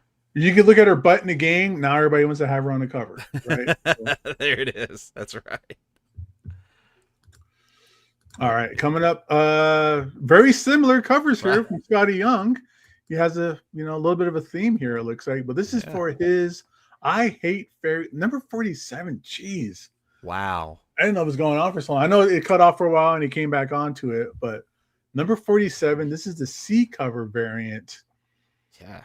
I don't know anything about this book. I haven't really read it. I remember back when it was called Fuck Fairyland was the original title for this for a while. I didn't know that. That's hilarious. Yeah. There's two different covers. There was a cover A and a cover B. And I think I don't know which one it was, but one said Fuck Fairyland and one said I Hate Fairyland. Yeah. So. That's crazy. That's crazy. Yeah. I like maybe he's theming his 2026 covers like this. I don't know. Maybe this is a thing that he's going to do this year where he's doing the kind of the half, because he does have themes, like he did a theme with Marvel last year. I can't remember what it was. It was called Babies. But yeah, it was. They all looked very similar to each other. Like he's done the baby covers for a while, but like it was some kind of a different take on it. And no, okay, that's cool. Liftera said they still have the Fuck Fairyland cover. That's cool. Awesome. That's awesome. But Big Marvels, that's what it was. Big Marvels. He did that last year, so maybe these kind of half portraits that we're getting on these maybe is a theme this year, and that would be cool. I mean, it seems like he does theme his covers now a little bit, like consistently across the board, which I think is a cool touch. Absolutely, and I'm sure that helps him figure out what to do for a cover because he's done everything, right? He's done every Marvel character. He's probably done every solid comic book cover there is, and I'm sure that kind of helps put in perspective, like, okay, if I do this kind of a theme, I got 20 covers instantly that I can do or something, right? Yeah. So yeah, for sure. Yeah, it's I like it because then you can, if you're a collector, you can look at this and be like, oh, that's a 2026 cover immediately. You know what I'm saying? Like I can tell by the look of it, it's a 2026 cover. That's what he was doing that year, and I think that's cool. Scotty's already set himself apart with his style and his look. He's kind of created this entire, this monster that he's this kind of machine that he's created where he's cranking out these covers, but now he's doing something within that and creating a theme within it. And I don't know if that's what he's doing here, but I think that would be a really cool idea for him to be like, here's my 2026 collection. You know, it's like a fashion designer. Exactly. So, yeah, and again, yeah, I like the idea that you could look at the cover, but oh yeah, this is 2026 when he was doing this stuff, and then also you can be like, all right, I want all of his 2026 covers because they're all a theme. You know, exactly. all a part of the same idea. Creates another wrinkle to the collective, to the kind of the collector side of things. It's pretty cool. That works out. Cool. Coming up next, here's the thirst trap for the week, everybody. We got nipples and six packs here on good old Nightwing. So Nightwing, this is issue 134. This is a cover by Travis Moore, not to be mistaken by Travis here on the show. Written by Dan Waters, cover by VK Marion. He's a great artist. I love VK Marion. So right on. Yeah. Oh, yeah, they're keeping with the thirst trap theme for Nightwing. First you get the pumpkin butt, and now you got him with just, you know, his unzipped jacket and his skis. Yeah, these sweater weather covers. Yeah, like they're selling too. I mean, they're selling like hotcakes. Like these things are really, really popular. And I had an opportunity to get this on FOC. I passed up on it for the resale value. I'm kind of regretting not getting it. But I do think it's hilarious that, like Liger just said, you know, we usually get DC pimping out Nightwing is hilarious. It's so funny because that's the one character that they always argue with online, that there's no man pretty enough to play Nightwing. Yeah. So that's gonna be a tough role to make happen. It's not going to satisfy any Nightwing fan, right? Yep, exactly. So yeah, pretty cool. Pretty cool to see this. Travis Moore did a great job on this. It's an awesome cover. But yeah, these things are really blowing up. They're getting very popular and they are reselling quickly. So yeah, if you got one, good for you. Keep an eye on that aftermarket if you're a dirty flipper, because you might actually be able to make a little quick cash on this one. Yeah, that's going to work out, man. Yeah. I mean, if you missed out on the pumpkins, you know what happened there. So don't miss out your chance on this as well. Yep, for sure. Yeah. We're going to make every comic book collector look like a slob, though. That's for sure. That's for sure. Absolutely. All right. From Thirst Trap, let's go on into Amazing Spider-Man number 20. This is a 1 in 100 incentive cover. Spider-Man versus Juggernaut by the awesome Lee Bermejo. Look at this cover. This thing is awesome. Again, this is written by Joe Kelly, interior art by John Romita Jr. But right now, we're going to be talking about how cool Lee Bermejo made this cover. This is great. Yep, it's this one. You know, I think somebody in the chat said that they preferred this one to the Dell'Otto, and I get it. And this is Lee Bermejo does great work. I've always loved Lee's work, but this one is so cool. I think I don't know if it's just the addition of the Juggernaut that really makes it for me, but it's a really neat cover for me.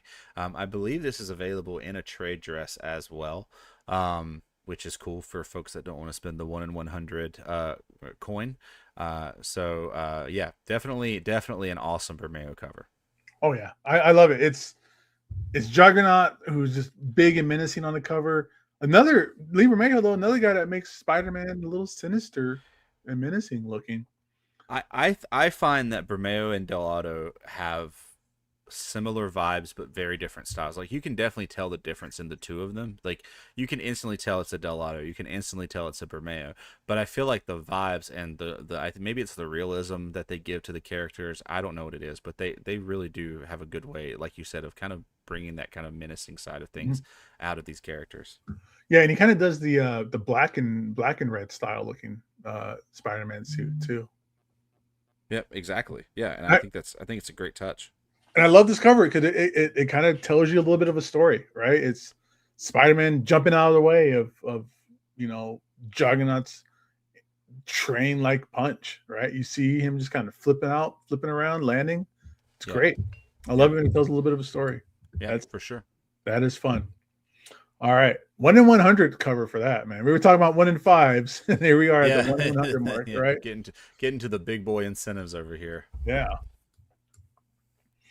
All right, 150 incentive here for the Ninja Turtles or the Mighty Morphin Power Rangers Ninja Turtles 3 number 4. That's a mouthful. That's confusing. Yeah, I guess it's the third time they've been together, and this is the 4th issue of this series. Variant cover by Ito, story by Ryan Parrott, and art by Vincent Federici. So this again, another great, just like watercolor, oil-based looking art. I grew up on the Ninja Turtles. I grew up a little bit on Power Rangers. So this works. You got the Green Ranger, you got Green Ninja Turtles. What can go wrong? This is great. I'm gonna say this. Watch out for Ito this year. I really believe that this is gonna be one of those. This is gonna be one of the artists that we're going to see lots and lots of work for, or we're going to see a lot of hype around. We've already seen some really amazing covers. I think there was a, I believe it was a, somebody's going to correct me in the chat. It was a video game property that Ito did a cover for recently that just looked incredible. And we're getting more and more, and I think this is going to be one of those years for Ito. It's just an artist you want to keep your eye on. Otherwise, though, just looking at the cover, it's fantastic. Having Leo and the Green Ranger on there both, it's just really cool. Yeah, I mean, what can you say? 1 in 50, so good. I wonder what the White Tiger is all about too. Yeah, yeah. You know, it makes you wonder if it has anything to do with the White Ranger suit. You know, maybe that has something to do with it, because I think that was White Tiger, right? I believe so. I have no idea. I stopped with Power Rangers after like the second movie, I think. Yeah, I can't. That was the time where I kind of grew out of it a little bit. Yeah. Once the Pink Ranger left, I didn't care anymore. Yeah, that's fair. That's fair. Yeah, but I think it might have been White Tiger, so maybe that has something to do with it. Either way, this is a tremendous cover, and just a nice combination of some good 80s and 90s nostalgia for a lot of people. So yeah, cool. Beautiful stuff. Beautiful stuff here. Speaking of beautiful, wow. We got Psylocke Ninja number 1. Whew, this is a 1 in 200 incentive, Travis. Psylocke cover by Artgerm. We kind of really changed up his art style. I like this a lot. Yeah. Story on this is Tim Seeley and art by Nico Leon. Yep. Yeah, but this is all about this Psylocke cover. Wow. Oh yeah, just insane. You know, Artgerm for me, like I'll pick up an Artgerm cover every now and then. Not an active like Artgerm like collector where I'm grabbing like almost all of the covers that come out. Right. This might be my favorite Artgerm I've seen in years. This is insanely good. It is a switch up, like you said, from his normal style. And I am all for it. This is such a good cover. I wish he would just stick with this. It's really kind of it's almost like a Japanese tapestry. Yeah. Looking like art. It's much softer than what we typically see from Artgerm, and I dig it. I think this is great. I think if we could see more of this is wonderful. Yeah, I definitely want this just because it's like you said, it's a softer, gentler Artgerm where his style. I saw this thing earlier that said that he has to keep proving that he's not AI, that he's not doing AI, because all of AI looks like Artgerm. Like, right. AI is just copying Artgerm. Like yeah. I mean, most of the AI art had to have been just prompted and fed and trained off of Artgerm covers. It is true, and I hate that for him because he does such incredible work that you know you almost hate it. It's kind of I think I've heard the same thing about people asking about Mark Spears is the same way. Like you almost hate it because the work is really good, and you almost hate it for them because they're putting so much work into it that. You know, it seems like, you know, it's mostly being overshadowed with questions and stuff like that. But I love this. This is a very, maybe even almost, maybe like, not that Artgerm has to do this, but maybe even almost Artgerm saying, how about this? You want to talk about this one being AI? Look at this. Yeah. You know? This is great. I love this. This is such a cool kind of pivot from what we've typically seen from Artgerm lately. Stanley Artgerm if you're watching this, more of this, please. This is great. Yeah, more of this, please. I hope there's I'm assuming, knowing Marvel, there's probably a trade dress version of this that's just like a normal ratio or a normal open order. It's a 1 in 200 though, which is an odd, at least for recent Marvel, it's kind of an odd ratio. I mean, Artgerm probably still has that pull though. You know, you can probably still pull a 1 in 200. Yeah. But if there's a trade dress of this, Travis, I'm gonna pick it up, dude. I'll tell you that much. Yeah, I might do the same, man. As long as it's like cover price, like I'm not gonna spend like $100 for like $50 or something like that. Like, whatever it is. Tim Seeley, like I'm sure Tim Seeley's gonna do a really good job. But this cover is gonna make me want to pick up this stupid book. Yeah, exactly. I got super baited again on this. This is awesome. For sure. Yep. There is a trade. Thank you, Liger. So we'll see what happens. I'm gonna go to the shop. If I find it, cool. Yep, for sure. All right. All right. So keep moving on with the incentives. Witchblade number 18, 1 in 25. This is a cover by Jason Sean Alexander. I haven't heard his name in a while. Right? Yeah. Written by Marguerite Bennett. Art by Giuseppe Cafor. This is a fun cover. I mean, I haven't read Witchblade in probably like 30 years. I don't know what's going on with it recently, but I really like the kind of negative space here. I'm assuming that's the hair and like the starry background. So this is a cool cover. This looks nice. Yeah, I like it. I like that. Like there's almost a sharpness to the hair part here that you talked about with the negative space. Yeah. Where the rest of it seems very kind of, I don't want to say blurry, but it's just the art style. You know what I mean? It's much softer than kind of the contrast to the hair in the background, and I think it works really well here. This is a really cool cover. Is anybody reading Witchblade? I want to know what's going on. Like this. Yeah, I have never actively read Witchblade. I've probably read an issue here or there, but I don't think I've ever actively read it like issue to issue at all. But I know there's a lot of really big diehard Witchblade fans out there. Yeah, I mean, you might want to look up the Witchblade anime. Yeah.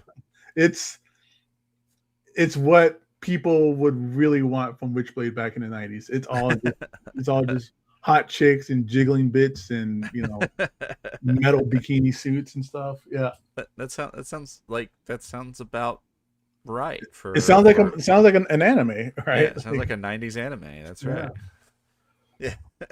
Yeah, I have a few of the hardcovers from the Michael Turner era of Witchblade, and that's it. That's my only experience with Witchblade. Yeah, it seems really cool. This is one of those I've never taken the time to dive into. Yeah, this is a great cover for sure. This is really nice. All right, so we got coming up next, X-Men. Oh my god. Yeah. I just saw the image and I knew exactly what it was. And I was waiting for this. Yeah. Age of Apocalypse number 2. This is a 1 in 200. I don't even need to read the rest of this. It's a Joe Madureira cover, and Joe Madureira invented Blink, made Blink even cooler in the original Age of Apocalypse, and now he's coming back here, tempting me. Just I need prayers. Get behind me, Satan. Not today, Satan, because this is too cool. This is way too cool. I love it so much. Story by Jeff Loeb and normal art by Simone De Mayo. Yep. I was going to point out this combination of writer, artist, and cover artist. Yeah. Holy crap! Because Simone De Mayo is fantastic. Most recently, remember Simone De Mayo from the Batman and Robin series that was going on at DC. Was a really, really, really good series, but the art was incredible, and a lot of that was due to Simone De Mayo, and obviously Jeff Loeb, iconic writer. And then I knew you were going to freak out because I just expect it whenever Joe Mad does a cover that's going to cause some reaction from most people. And I was like, yeah, here, and it's funny, another 1 in 200 incentive, and if I would imagine there's a trade dress of this one, and definitely one I would consider at this point, because look at this thing. Yep, I'm definitely stopping by the nearest comic book shop tomorrow to get the trade dress of this. I have the Wolverine, the Weapon X Wolverine cover for, I think it was issue 1. But yeah, I mean, Blink is just synonymous with Joe Mad. You know, she wasn't around very long. She died really quick in a regular X-Men series during the Phalanx Covenant. Showed back up in Age of Apocalypse and just super badass. And you know, here we are getting her back again. So yep, it's so cool. And who better to do this cover than Joe Mad, right? Oh, I mean, this is the perfect combo right here. Yeah, nobody else should do anything with Blink if it's not Joe Mad. Yep, for sure. All right, enough Joe Mad love. Let's move on to the next one, which is here we go. Next on the top 10 list, everybody, Absolute Batman #1 10th print. Wow, yep. We're here. Congratulations to Scott Snyder, Nick Dragotta, DC Comics in general. Just having a book like this that I think a lot of people just at first kind of turned their nose up to and just didn't trust and didn't order hard enough. And well, that has to be the case if we're now at an issue or a 10th printing. But they're just showing how much fire is behind this book and how much love is behind this book to warrant a 10th printing, man. This is awesome. Yeah, and I really love the shout out right there, the congrats, because there's definitely some congrats here. I know that when Transformers hit a 10th printing, there was congrats in order for Daniel Warren Johnson. When Void Rivals hit a 10th printing, there's congrats in order for Robert Kirkman. Doing this now is tough. It's tough to have a book that continues to create the kind of hype that it needs to get to 10 printings. And I know you can make 10 printings of anything if you want to, but sure, these are 10 printings that are selling. You know what I mean? Like, yeah, try and find a second print of this book or a third print or a fifth print or none of these printings are on shelves. No, not at all. I mean, if you're wanting to grab one off the shelf, this is what you're getting. If you're wanting to grab one of the other issues off the shelf, you're going to get a later printing. Stores just don't have them hanging out anymore. And if they do, they're marked up and they're put on the wall somewhere. You know, and that's fine. That we're at that point in this series, but definitely some congratulations deserved to the creative team, to the folks over at DC for taking a risk on this. And you know, some would argue that, you know, is it really a risk? It's Batman. Yeah, it's a risk. It's a reshaping of the entire origin of everything that has to do with Batman. And I personally, when they dropped the logo before they ever dropped the series, I laughed. I was like, that logo is crazy. And I was like, what are they doing with this? And then you see what they're doing with the logo and you're like, you know what? I'm going to shut up now. I'm not going to say anything else. I learned my lesson. I'm done. I should have never doubted you guys. But yeah, so just a really cool moment for this series and for everyone over there that has worked on this series. And look, we're getting more later printings of the Absolute universe on the other series as well. You know, Superman later printings, Wonder Woman absolutely blowing up right now. So these later printings are happening to all these books, but a lot of this fire, you could argue, is really spurred on by Snyder's Batman. And we know that we're going to get more to come from this, and we're going to get later printings. Whether we get to a 10th printing on any of the other books, you know, we'll see. Maybe on some of the big keys, we might get a 10th printing on something like that. But just really a fantastic achievement overall. And I did make the comment early on that we were talking about that at first they were doing actual different covers for the later printings, but as we've gone on, we have seen just kind of some slight reworks of the original cover. I don't really have a major problem with that. What I love is just the fact that, you know, we've got an iconic cover, a cover that's so iconic at this point that it's already been homaged for the other Batman series. So this one is well deserved. The love for the series is well deserved, and just really congratulations to the entire team on this.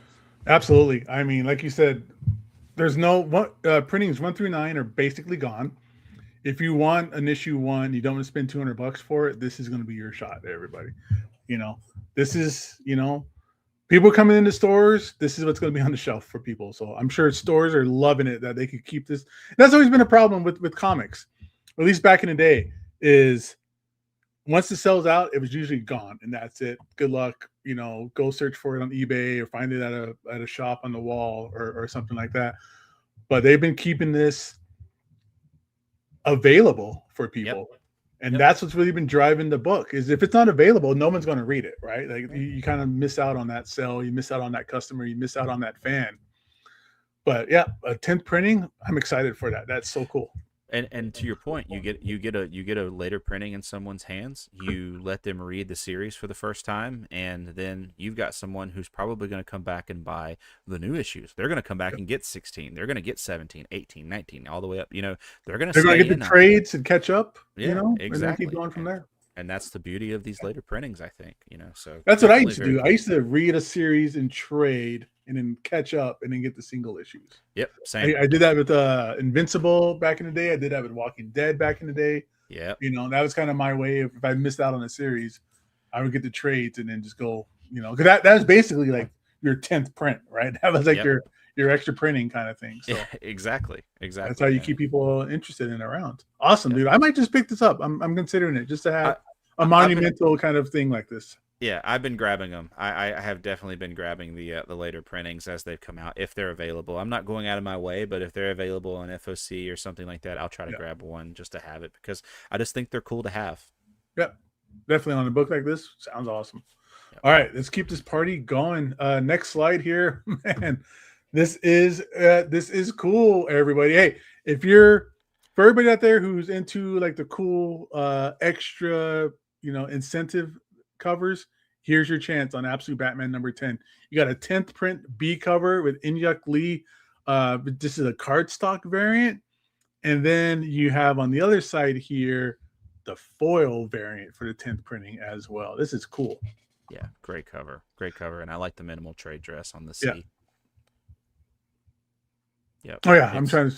It doesn't have the all-in kind of ribbon on it, or the Batman logo. Just the bullet, and I love the bullet. It's so good. This looks like it's like a sketch for a statue. It does. It really does. I was thinking that as you were reading the info on it, I was like, man, this would be a fantastic statue with the little base right there at the bottom. It would look sick. Yeah, this exactly looks like a statue. I'd be down for that. It's so cool. But yeah, just cool 10th printing variants as well. It's sweet. Yeah, that works. If you're in the variants, man, yeah, that's it. Speaking of variants, we're going to go a little bit more. Absolute Batman Annual number 1. This is the second print. Features early adventures of Batman, various creators. You got Daniel Warren Johnson. A great book, and again, something that just warranted the need for a second printing. And that's what I like about this, Travis, is that these books are warranting a second print. They're just not doing it to do it, right? Like how many times you see like a second print or a third print and stores are still kind of choking on first print still left on the shelves, right? Yeah. Not in this case. Not in this case. If you want a first print of this, you're gonna have to spend $30. Yeah. That's the going rate for this book. I mean, you can find it cheaper every now and then, but for the most part, it's $30, and that's what you're gonna spend on it. And that's why these prints are important, I think, because it allows people to continue to fill these runs, to continue to buy in these books if they missed one maybe on order, or if their shop just failed to fill their order, which can happen sometimes in some situations, which sucks, but it happens. It gives people a chance to get a copy. And I do like that they kept the original cover here with a little bit of the different trade dress on it. I'm interested in the next slide for sure, because I think we've got some cool stuff on the next one as well. So yeah, just really cool to see this one also getting a later printing, because it blew up immediately. I mean, this one was above cover within a couple of days. So, it's these specials, these kind of outlier issues, right? Yep. The annual, the Ark-M Special. I don't know if Absolute Power did, or Absolute Evil, whatever it was called. But like I was saying before, a lot of times stores just don't order extras of the annuals. They don't really order a lot of annuals. People don't really care about annuals. But this one people did, and yet, like you said, it blew up, and now there's a need for a second print. Yep, helps when you go get DWJ to do it for you. That helps. And then he does his own cover. That was just ridiculously cool that everybody wanted too. Yeah, for sure. All right, so you mentioned the next slide. Let's move on over to the next slide. This is the second print B cover. Yep. I feel like I've seen this image before. Yeah. Yeah, this is the I think this is the one to keep an eye on here. This is the I think there's going to be some love for this. I don't know for sure. It's a gut feeling kind of thing. I'm hearing, other people feel the same way, and I kind of agree.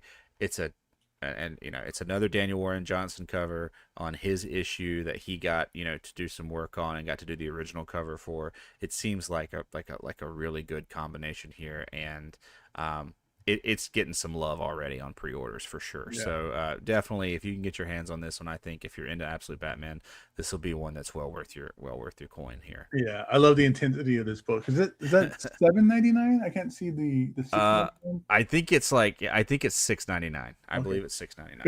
It was a bigger book. It was like an anthology. It had like 3 different stories in it or something. Yeah, for sure. Yeah, that's neat.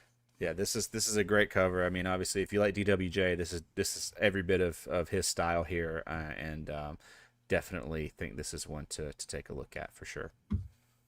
All right. Next one up, we got some more Batman annual here, but let me get this comment out the way. Thank you for the comment. We got the second print C cover, which is the Daniel Warren Johnson foil cover. Again, just like with the 10th printing, minimum trade dress or just a bullet. And then also, bam! Again, if you're into foils, you have the D cover, which is the B cover of the second print. So we got A, B, C, D, same cover. A little bit of a different trade dress, but foil on these bad boys. Yep, super cool. And some book. I'm not typically a foil guy, but if they have the foil like these where they're doing just the bullet on them, it almost makes me want to, if I can grab one, if there's one on the shelf.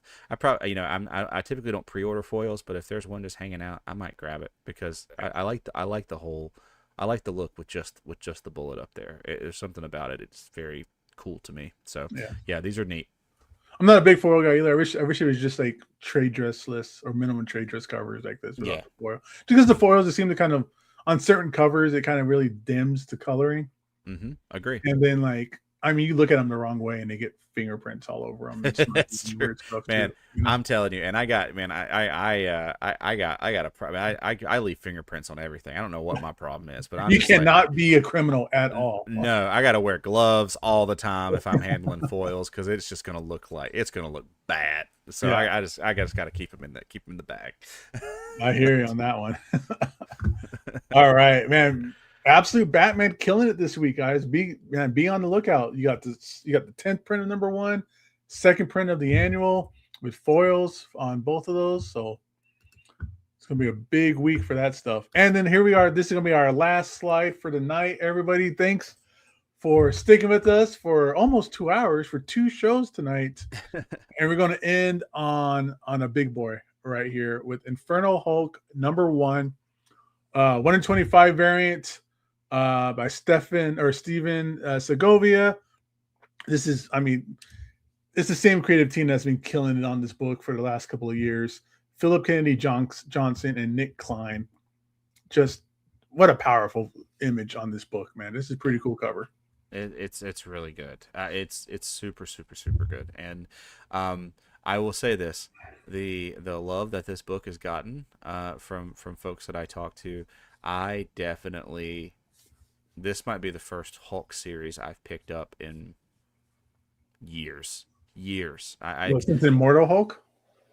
Well, I didn't read Immortal Hulk. I didn't read it, and so Hulk isn't a series that I've read a lot of, and this is probably the first one I'm gonna pick up in a while, and I'm excited about it. I'm definitely excited to check it out. I picked a couple up. They have not gotten to my doorstep yet, but I'm definitely looking forward to cracking into this series and following along with it because it seems to be really good so far. Are you starting from the beginning of Philip Kennedy Johnson's run? No, okay. I need to. Yeah, I need to. This is like his second arc or whatever, basically.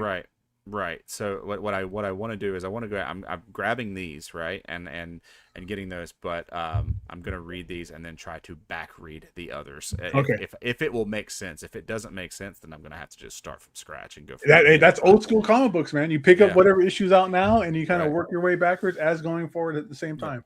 Yeah, it's just this has piqued my interest, and I'm interested to check it out, and that's huge because, like I said, not normally a Hulk reader, but this is kind of pulling me in. It's kind of interesting.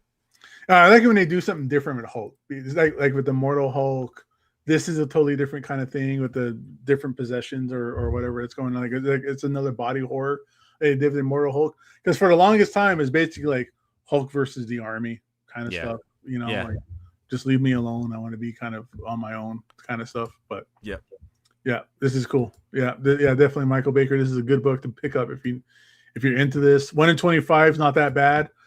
So yeah, I mean, go out there, guys. It's gonna be a good week. Everybody knows what's out there now. Yep, ending with a banger. Great one to end on. Yep, ending it hard. Right on. All right. Give me a second. We'll kick off a little bit more. We'll just do this part real quick too.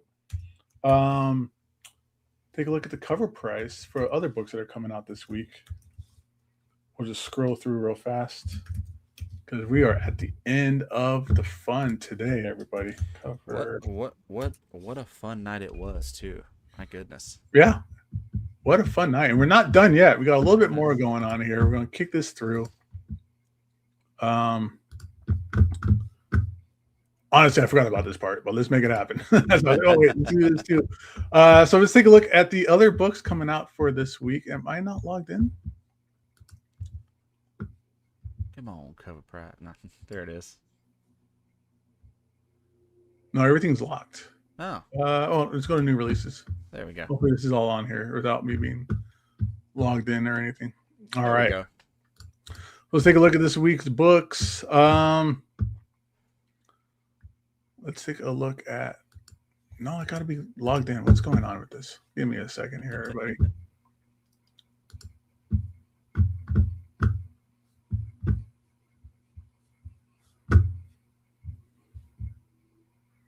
Where's my login screen? Yeah, it's weird. You can't see it at the top there. Yeah.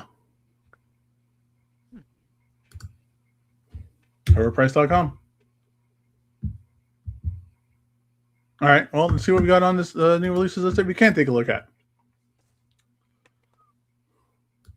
I did see one that jumped out immediately, which is awesome. That Spider-Man, the Clayton Crane on the far right there. It's just that's great. It's great. It's good stuff.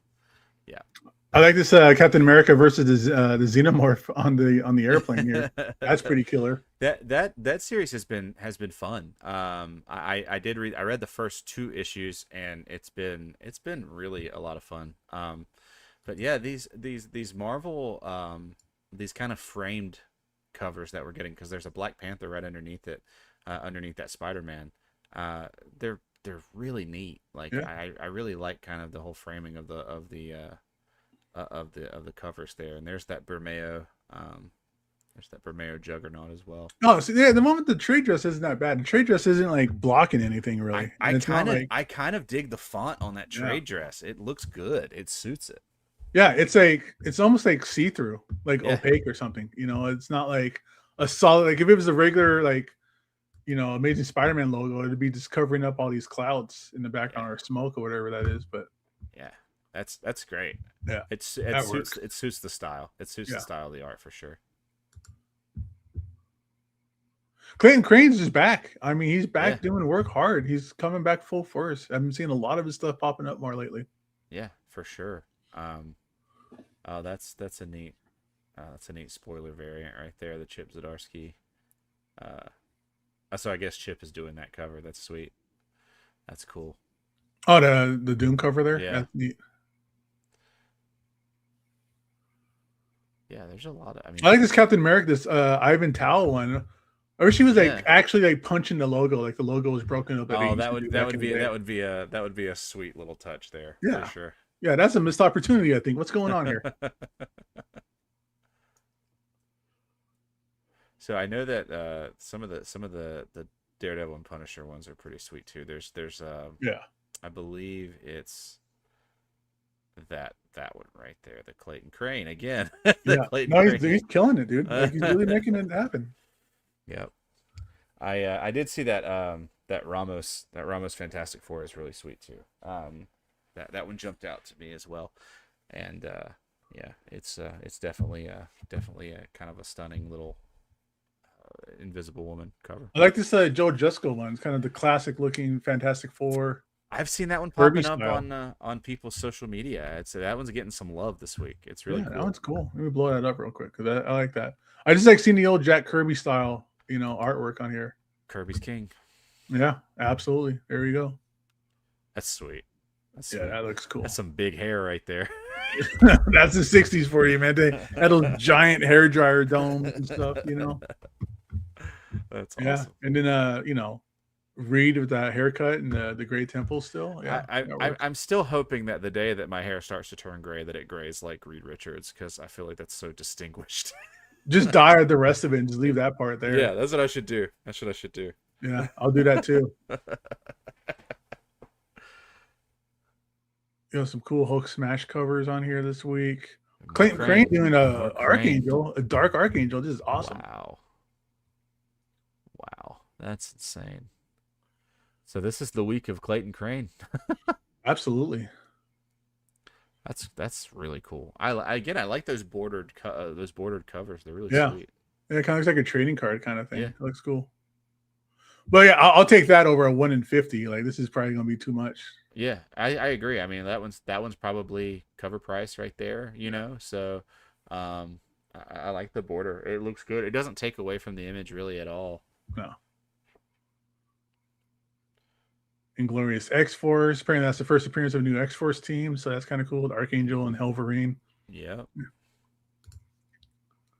And looks like there's a little bit more here. We'll keep going a little bit longer. Planet She-Hulk, Clayton Crane, again coming at it. Wow. He's no joke, dude.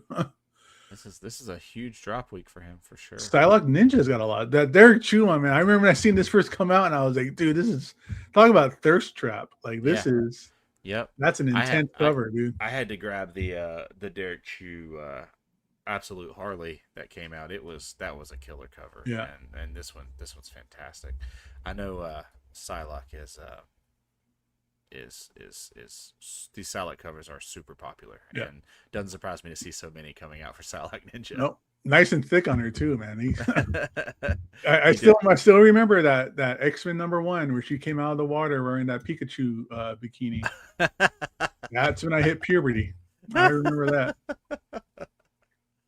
Oh, that's cool. And there's a lot of covers for Psylocke Ninja here. Wow. Yeah, they're not holding back. The Villa Lobos is sweet down there at the end. That's nice too. I like this Nogi San. Yeah. I mean, it's not the sexiest cover for her, but like I just love the dead ninjas, like the black trees, the butterfly, the blood on the snow. Yeah. That's cool. Yeah. It seems like a pretty cool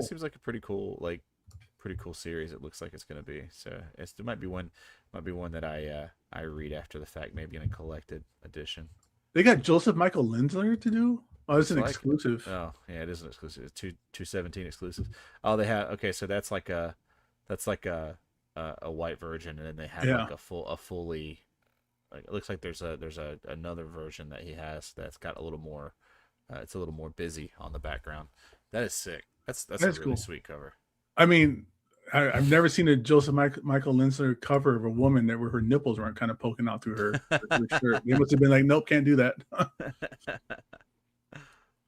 Yeah. Scotty Young's got one going on. There's that beautiful Artgerm one we looked at earlier. Yeah. Rogue's got her own series coming out this week too, huh? Yeah. Do we not get a Rogue Clayton Crane? What's that? Come on. I know, of all the things, you don't get a Clayton Crane Rogue. I don't think we got a Psylocke one either of them. She might be getting a trading card variant or something like that. That's cool. That Scotty Young with Rogue Kissing Gambit has been popular already on the pre-sales. I know I've seen that that's been going off a little bit. Yeah, that's pretty cute. Cool. I don't know why he's so afraid of it. They're married now, so I guess they figure something out, but that works. Spider-Man 94, that brings back some old school memories. Yeah, I love the classic designs here. Yeah, I love the Marvel animation covers that they've been doing, but those JTC action figure ones just hit such a nostalgic spot for me. Yeah. Seeing those on the shelves growing up, or those kind of action figures. Yeah, that's exactly what the card looked like back in the day, for sure. Exactly, it's so cool.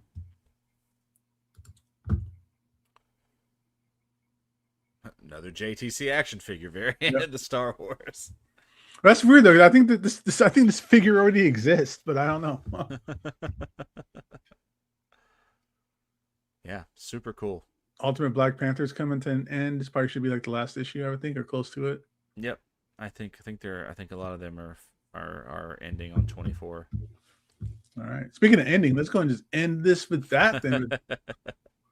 There we go, man. Marathon powered episode today, guys. Thank you everybody for showing up, sticking around this whole time. We did it. There. We did it. We made it work, man. Thanks, Travis. Thanks for being here, man. Yeah, man. Of course. You know, we stuck through it with all the troubles and everything else going on. We still made it happen. Yeah, exactly. I'm glad it worked out. It was a lot of fun. Different schedule than normal. A little bit more data there, a little bit more info than normal, but we powered through it. So thank you, chat, for hanging out with us. It was a lot of fun. Had a lot of people in here hanging out and giving us some really good convos. So yeah, just thank you everybody for being here. Gabe, thanks for having me. This was fun. Thank you, sir. Again, everybody, thanks for showing up. Like, subscribe, share, let all your friends know about this powerful marathon of an episode that we did, top 10 and new comic book day. So you know what's selling hard. You know what to pick up this week. You know, so have a good day, everybody. Hope everybody has a wonderful, wonderful new comic book day tomorrow. And you know, hit us up on Instagram. Let me know what you're reading, what you picked up. I want to talk comic books with people. So for sure. All right, we're gonna go ahead and end this, guys. Have a great night, everybody. Thanks again. Bye. Cheers.